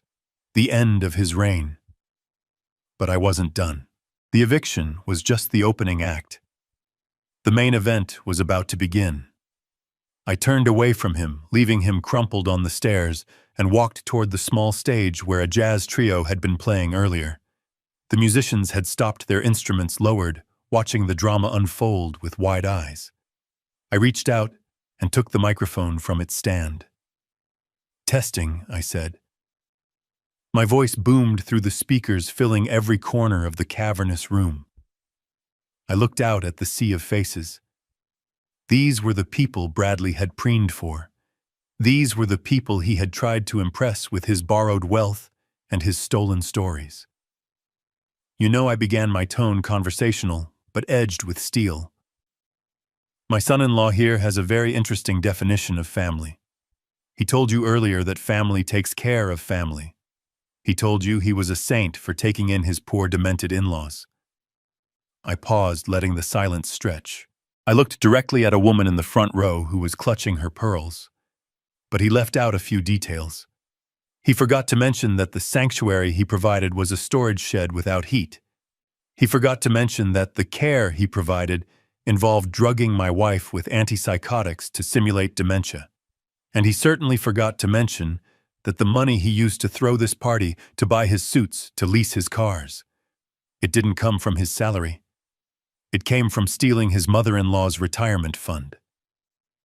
A collective gasp went through the room. Bradley made a strangled noise trying to stand up, but his legs wouldn't cooperate. That's a lie, he screamed, his voice cracking. He's crazy! Don't listen to him. He's senile. I smiled.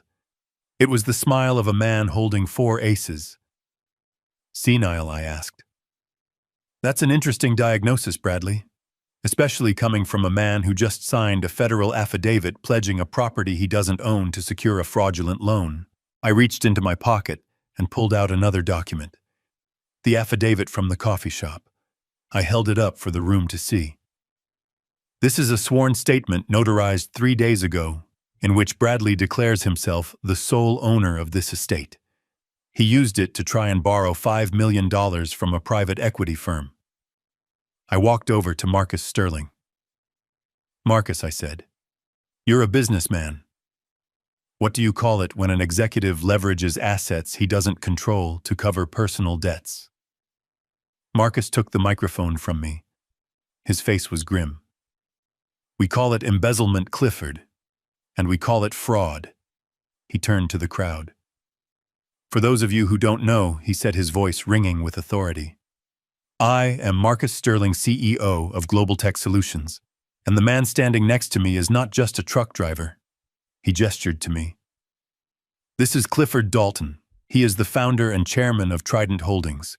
Trident acquired Global Tech 6 months ago, which means he turned to look at Bradley, who was now clinging to the banister like a drowning man on a raft. Which means, Bradley, that Clifford isn't just your father-in-law. He is your boss. He owns the company you work for. He owns the building your office is in. He owns the chair you sit in. The realization hit Bradley like a physical blow. His eyes bulged. His mouth opened and closed soundlessly. The arrogance, the smug superiority, it all evaporated in an instant, leaving behind only naked terror. You, he stammered. You can't be. You drive a truck. You wear flannel. I laughed. It was a harsh sound. I drive a truck because I like the road, Bradley. I wear flannel because it's comfortable. But don't mistake my hobbies for my net worth. I built an empire while you were still learning how to tie your tie. I have negotiated with unions, with cartels, with governments. Do you really think a little thief like you could outsmart me? I walked back to him. I leaned down, bringing my face close to his. You called us leeches, I whispered. You said we were a burden. You wiped your shoes on my wife. And all the while you were living in my house, spending my money, working for my company. Who is the leech, Bradley? Who is the parasite? He shrank back, whimpering. I didn't know, he sobbed. I swear I didn't know. If I had known... If you had known I was rich, you would have treated me with respect, I asked. Is that it? You only treat people like human beings if they have a big enough bank account. That is exactly the problem, Bradley. That is why you are finished. Not because you stole, but because you are cruel. You are a small, cruel man who thought he found a victim. But you found a judge. I straightened up and looked at Marcus. Marcus, I think it's time for that performance review. Marcus nodded. He reached into his jacket pocket and pulled out a sleek black envelope. He walked up the stairs, stopping one step below Bradley. Bradley, he said formally. Effective immediately, your employment with Global Tech is terminated for cause. We have uncovered significant financial irregularities in your department. Unauthorized transfers. Falsified expense reports using company funds to cover personal gambling debts. Gambling debts! Vanessa shrieked from the bottom of the stairs. She looked at her husband with horror. You told me you were investing. Was! Bradley yelled back, desperate. It was a sure thing, I just needed more time. Marcus ignored the outburst. Security is already clearing out your officer, Bradley. Your company accounts are frozen, and our legal team has already forwarded our findings to the district attorney. You are facing charges of corporate embezzlement, wire fraud, and securities fraud. He handed the envelope to Bradley. Bradley didn't take it. It fell to the floor, landing next to the eviction notice. Get out, Marcus said. But the show wasn't over. I had one more player to introduce. I looked toward the back of the room. Leonard Katz was standing there holding a briefcase. He nodded to me. Ladies and gentlemen, I said into the microphone, there is one more thing. My son-in-law seems to think this house is his. He seems to think he has rights here. I beckoned Leonard forward. This is Leonard Katz, my attorney. Leonard, would you please explain the current legal status of the residents of this estate? Leonard walked to the center of the room. He didn't need a microphone. His voice was projected with the practiced clarity of a courtroom veteran. The property is held in a blind trust, Leonard stated. The trust agreement contains a morality clause. It states that tenancy is contingent upon the residents maintaining a standard of ethical conduct and providing adequate care for any family members residing on the premises. He opened his briefcase and pulled out a stack of photos. He held them up. They were the photos Dr. Evans had taken. The bruises on Beatrice's arms, the bed sores, the malnutrition. Based on the evidence of severe elder abuse, neglect, and chemical assault collected by medical professionals, Leonard continued, the trust has invoked the immediate termination clause. Bradley and Vanessa are hereby evicted. They are trespassing as of this moment. He turned to the security team I had hired. Gentlemen, please escort the trespassers off the property. Bradley scrambled up, trying to run up the stairs, maybe to lock himself in the bedroom, maybe to find a weapon. But the security guards were faster. Two of them moved in a blur of black suits. They grabbed him by the arms before he could take 3 steps. No, you can't do this. This is my house. I'm the CEO. I'm important. You are nothing, I shouted, my voice thundering over his screams. You are a fraud, and you are done. They dragged him down the stairs. He kicked and screamed like a toddler. His tuxedo jacket ripped, his shoes scuffed on the marble he had claimed to own. Vanessa ran to me. She grabbed my arm. Dad! Dad, stop them! He's my husband. You can't let them throw him out. Where will we go? I looked at her hands on my tuxedo sleeve. I gently but firmly removed them. You can go wherever you want, Vanessa, I said. But you cannot stay here. Dad, please, I didn't do anything. It was all him you watched, I said. You watched him wipe his shoes on her. You watched him drug her. You watched him starve her. And you did nothing because you wanted the car. You wanted the lifestyle. I pointed to the door. You made your choice. You chose the money. Well, the money is gone, and so is your father. She recoiled as if I had slapped her. She looked at Beatrice. Mom, she whispered. Mom, please, help me. Beatrice looked at her daughter. Her eyes were sad but dry. I helped you for 30 years, Vanessa, she said softly. I gave you everything, and you gave me a doormat. Goodbye. The guards dragged Bradley toward the door. He was sobbing now, begging Marcus for a second chance, begging me for mercy. I watched him go. I watched the man who had terrorized my wife being hauled out like the garbage he was. And then just as they reached the threshold, the blue and red lights of police cruisers flashed through the open door, illuminating the rain-slicked driveway. I smiled. Leonard had timed it perfectly. The police aren't here for the eviction, I said to the silent room. They're here for the felonies. 2 uniformed officers stepped out of the patrol cars. They met the security guards on the porch. I saw them exchange words. I saw the handcuffs come out. Bradley screamed as the cold metal clicked around his wrists. It was a sound I would remember fondly for the rest of my life. I turned back to the guests. They were staring at me with a mixture of fear and awe. Please, I said, adjusting my cuffs. Do not let this spoil your evening. The bar is still open. And unlike my son-in-law, I can actually afford the champagne. I signaled the band. Play something cheerful, I said. We have a lot to celebrate. As the music started up again, hesitant at first, and then stronger, I walked over to Beatrice. I took her hand. We did it, she whispered. We did it, I said. And for the first time in a long time, the house felt clean.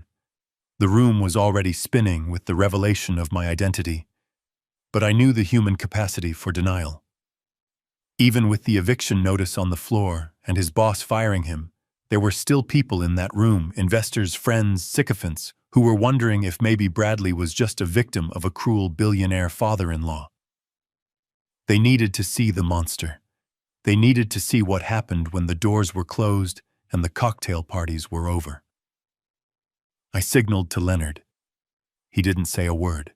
He simply plugged a small silver flash drive into the laptop connected to the massive projection screen behind the stage, the same screen Bradley had intended to use for his victory speech. The logo of Global Tech vanished. The room went dark for a split second, and then a grainy black and white image flickered to life. It was footage from the security cameras installed at the front door. The timestamp read Tuesday, 11:42 p.m. A collective hush fell over the room as the image sharpened. On the screen, a frail woman in a torn gray uniform was curled up on the welcome mat, shivering in the rain. It was Beatrice. The video was silent, but the image screamed. Then the front door opened. Bradley stepped out in his tuxedo. The guests watched horrified as the man on the screen laughed, said something to his friends, and then deliberately, casually lifted his muddy dress shoe and wiped it on my wife's shoulder. A woman in the crowd screamed. It was a short, sharp sound of pure disgust. The video cut to the next clip. The kitchen. Beatrice was sitting at the small table in the corner, eating something out of a plastic container. Bradley walked in. He slapped the container out of her hand. Food splattered across the floor. He pointed to the mess and then pointed to the floor, his face twisted in a snarl of rage. On the screen, my wife, the woman who had just walked in wearing diamonds, got down on her hands and knees, and began to eat the scraps off the linoleum. "Turn it off!" Bradley shrieked from the bottom of the stairs, struggling against the grip of the security guards. "That's fake, that's AI." He doctored it. But no one was looking at him anymore. They were looking at the screen with a mixture of nausea and fury. The final clip played. It was the living room. Vanessa was sitting on the sofa, scrolling through her phone, a glass of wine in her hand. In the background, Bradley was shoving Beatrice toward the basement door. Beatrice was crying, reaching out a hand toward her daughter. Vanessa didn't even look up. She just took a sip of wine and swiped on her screen. The screen went black. The lights came back up. The atmosphere in the room had shifted from shock to a palpable, dangerous anger. These were wealthy people, powerful people, but they were humans. They had mothers. They had grandmothers. And they had just watched a man they treated as an equal torture an elderly woman for sport. Leonard stepped forward again. He didn't look at the crowd. He looked directly at Bradley. He opened a red legal folder. "Bradley Thompson," he announced, his voice slicing through the murmurs. "In addition to the immediate eviction from these premises, I am serving you with a writ of attachment." He held up a sheaf of papers. "My client Clifford Dalton, through his holding company Obsidian, has purchased all outstanding debts registered in your name. This includes the $180,000 loan for the Porsche you purchased with stolen funds. It includes the $400,000 in credit card debt you have accrued across 6 different banks. And it includes the personal loans you took out against your future bonuses." Leonard paused, letting the weight of the financial noose tighten. "You are currently in default on all accounts. As the sole creditor, Mr. Dalton is exercising his right to seize all collateral immediately. The car is gone. Your personal accounts are frozen. The watch on your wrist. That belongs to us. The suit on your back, that belongs to us. You are leaving this house with nothing but your skin, and frankly, if we could repossess that, we would." Bradley slumped in the grip of the guards. He was hyperventilating. His eyes darted around the room looking for an exit, looking for a savior. But there were no saviors here. Only witnesses. "But we are not done," I said, stepping up to the microphone one last time. "I told you, Bradley. You forgot the first rule. Never sign what you don't own." Through the open front door, the night exploded with red and blue light. The wail of sirens, which had been a distant hum, suddenly became a deafening roar right in the driveway. The guests flinched. "This isn't local security," I said. "This is the consequences of your ambition." 6 agents in windbreakers emblazoned with FBI stormed through the entrance. They didn't stop to ask questions. They knew exactly who they were looking for. They moved through the crowd with efficient, terrifying speed. Bradley Thompson, the lead agent, shouted. Bradley tried to run. He actually tried to shake off the private security guards and bolt for the kitchen door. It was a pathetic, desperate scramble. The FBI agents tackled him before he made it 3 feet. They slammed him onto the marble floor face first. "You are under arrest for wire fraud, bank fraud, and conspiracy to commit elder abuse," the agent recited, pulling Bradley's arms behind his back. "We have a sworn affidavit signed by you pledging assets you do not own to a federal informant. You have the right to remain silent." I watched as they hauled him up. His nose was bleeding. His tuxedo was ripped.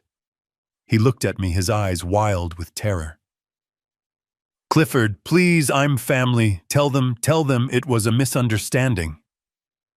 I looked at him. I looked at the man who had starved my wife. "I have no family in this room," I said. They dragged him out the door, his screams fading into the night as they shoved him into the back of a federal vehicle. The room was silent again. The only sound was the soft sobbing coming from the bottom of the stairs. Vanessa. She was kneeling on the floor. She had collapsed when the video showed her ignoring her mother's pleas. Now she was alone.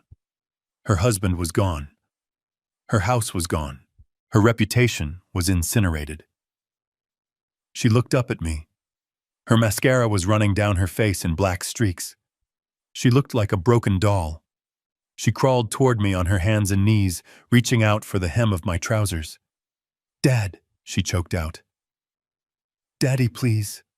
I didn't know he signed those papers. I didn't know about the fraud. I am innocent. Please don't let them take me.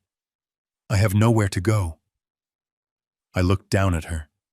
I saw the little girl I had taught to ride a bike. I saw the teenager I had sent to college. But then I looked at the screen behind me, which was now dark, and I remembered the image of her sipping wine while her mother was dragged to the basement. "You are not innocent, Vanessa," I said softly.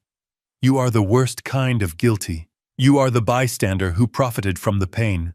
"But I'm your daughter," she wailed, grabbing my leg. "You can't leave me on the street. I'm destitute." They froze the accounts. I stepped back, pulling my leg from her grasp. "You liked the Maid uniform so much," I said, my voice hard as diamond. "You liked treating your mother like a servant. You thought it was funny. You thought it was structure." I reached into my pocket and pulled out a card.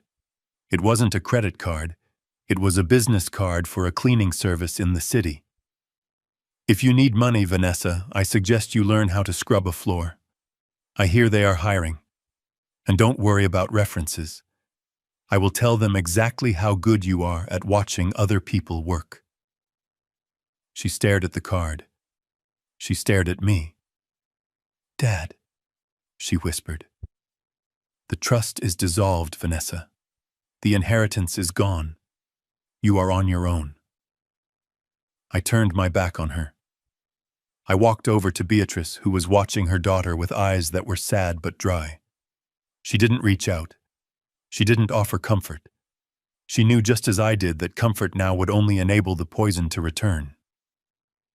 "Come on, Bea," I said, offering her my arm. "Let's go home." "Not this house, our home." We walked out the front door, past the sobbing woman on the floor, past the stunned guests, past the police lights. We got into the Rolls-Royce. The door closed, shutting out the noise, the crying, and the ruin. As the car pulled away, I took my wife's hand. It was warm. It was safe. And for the first time in months, I knew we were finally free.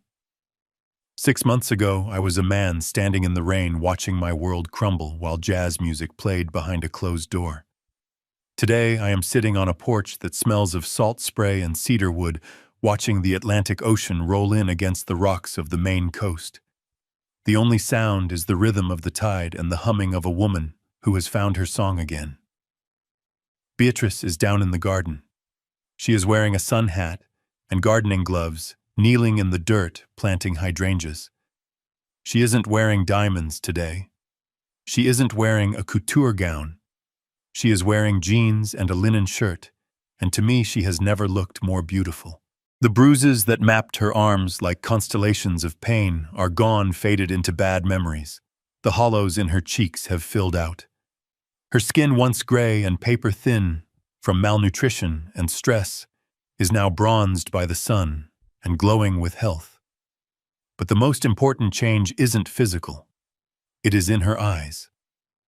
The fog is gone. The chemical twilight they forced her into has lifted completely. She doesn't flinch when a door slams. She doesn't apologize for existing. She doesn't ask for permission to eat. She is Beatrice again. She is the woman who can debate me on politics over breakfast and beat me at gin rummy after dinner.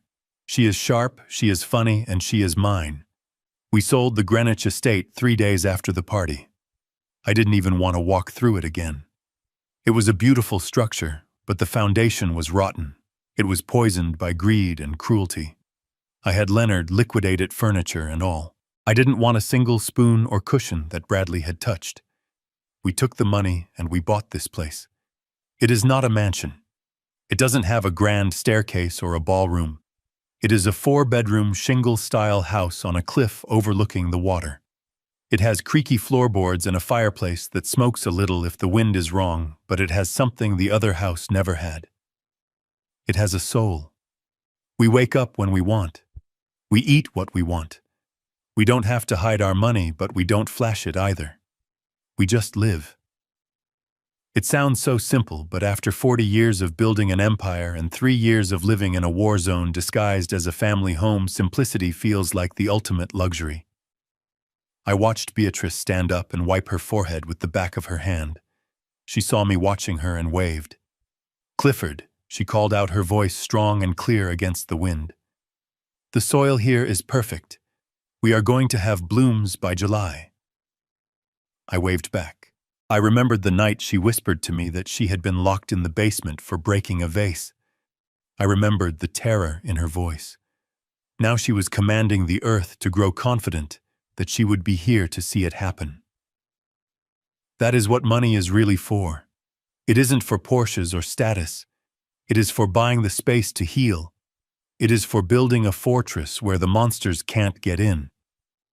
We don't talk about them often. We don't talk about the trial that is coming up, or the letters from prison that Leonard intercepts and burns before they reach us. We don't talk about Vanessa. That wound has scarred over. It doesn't bleed anymore, but it is there, a thick, numb line in our history. I know she thinks about her daughter. I see it sometimes in the evening when the house gets quiet. She will look at a photo of Vanessa from 20 years ago before the greed set in, and she will sigh.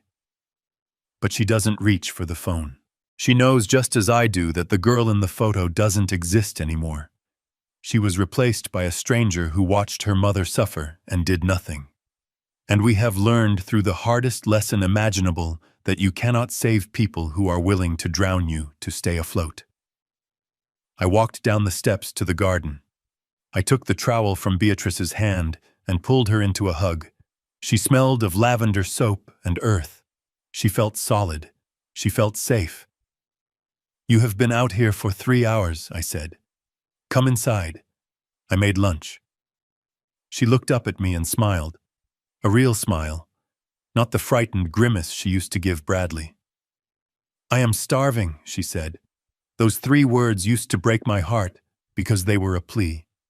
Now they are just a statement of fact. We walked back up to the house hand in hand. The wind chimes sang on the porch. The ocean crashed below. We were 2 old people in a quiet house at the edge of the world. To anyone driving by, we looked ordinary, but we knew the truth. We were survivors. We had walked through the fire and come out the other side holding the only things that mattered: our dignity, our sanity, and each other. This is what winning looks like. It isn't a victory speech in front of a cheering crowd. It isn't a boardroom takeover.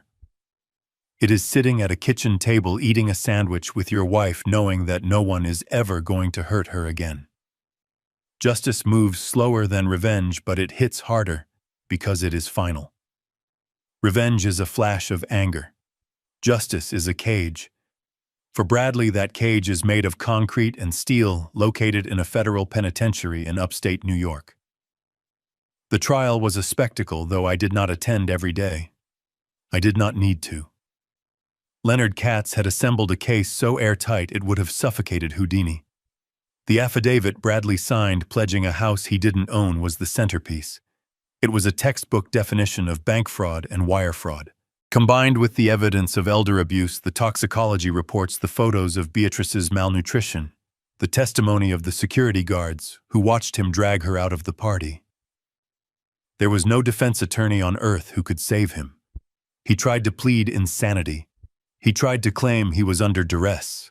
He even tried to blame Vanessa, claiming she was the mastermind, and he was just a loving husband trying to keep the family afloat. It was pathetic. It was the thrashing of a rat caught in a trap. The judge, a woman with eyes like flint, who had clearly seen enough men like Bradley to last a lifetime, was not impressed. She sentenced him to 10 years in federal prison for the fraud charges, to be served consecutively with another 5 years for the elder abuse and endangerment charges. 15 years. He will be 55 years old when he gets out. He will have no money, no career, and a felony record that will ensure he never steps foot in a boardroom again unless he is mopping the floor. But the prison sentence wasn't the only punishment. The financial ruin was absolute. Leonard made sure of that. Because I owned all his debt, I exercised my right to liquidate his assets to the penny. The Porsche was repossessed and sold at auction. The designer suits, the watches, the expensive electronics all gone. He went into prison with $0 in his commissary account. He went in as a pauper. I heard from Leonard that Bradley spends his days in the prison library trying to write appeals that no court will read.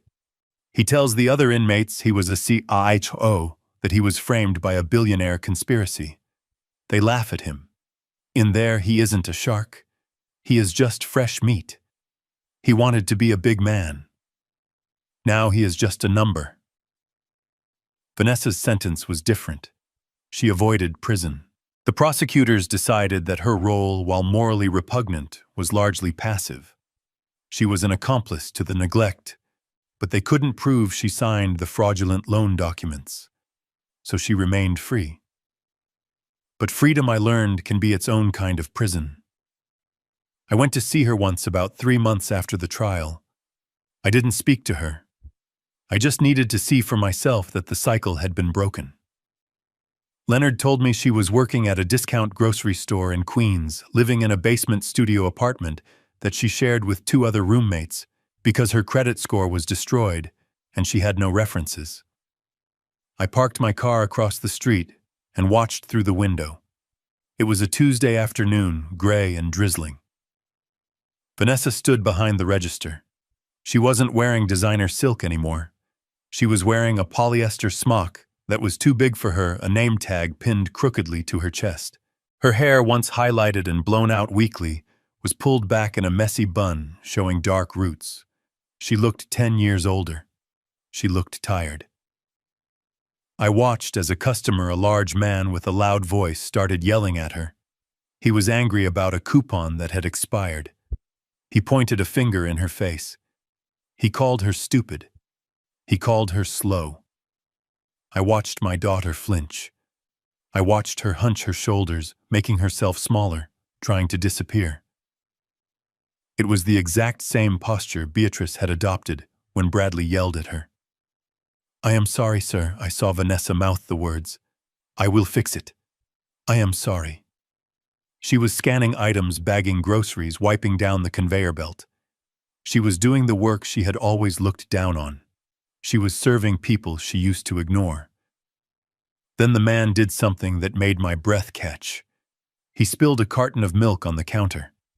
White liquid pooled around the register. "Look what you made me do," the man shouted. "Clean it up." Vanessa didn't argue.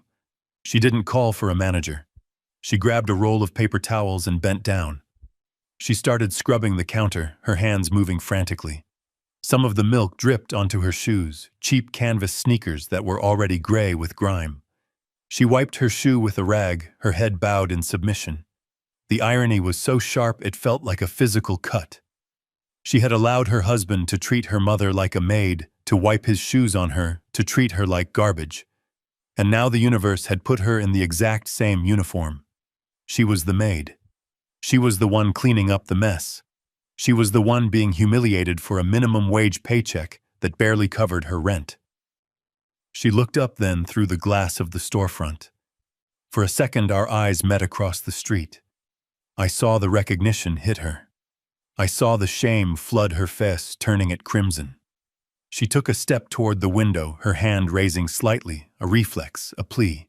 "Dad." I could almost hear her whisper it. She wanted me to come in. She wanted me to save her.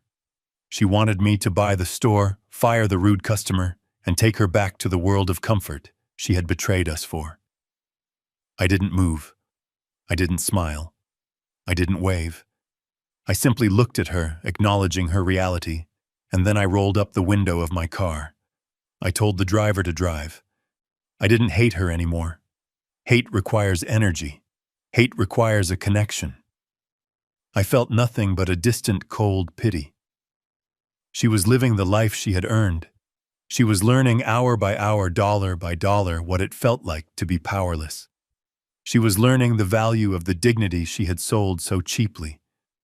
She sends letters to the beach house sometimes. Leonard forwards them, but I don't open them. I know what they say. They are requests for money. They are apologies wrapped in needs. But I am done being a resource. I am done being a bank. Vanessa is not my daughter anymore.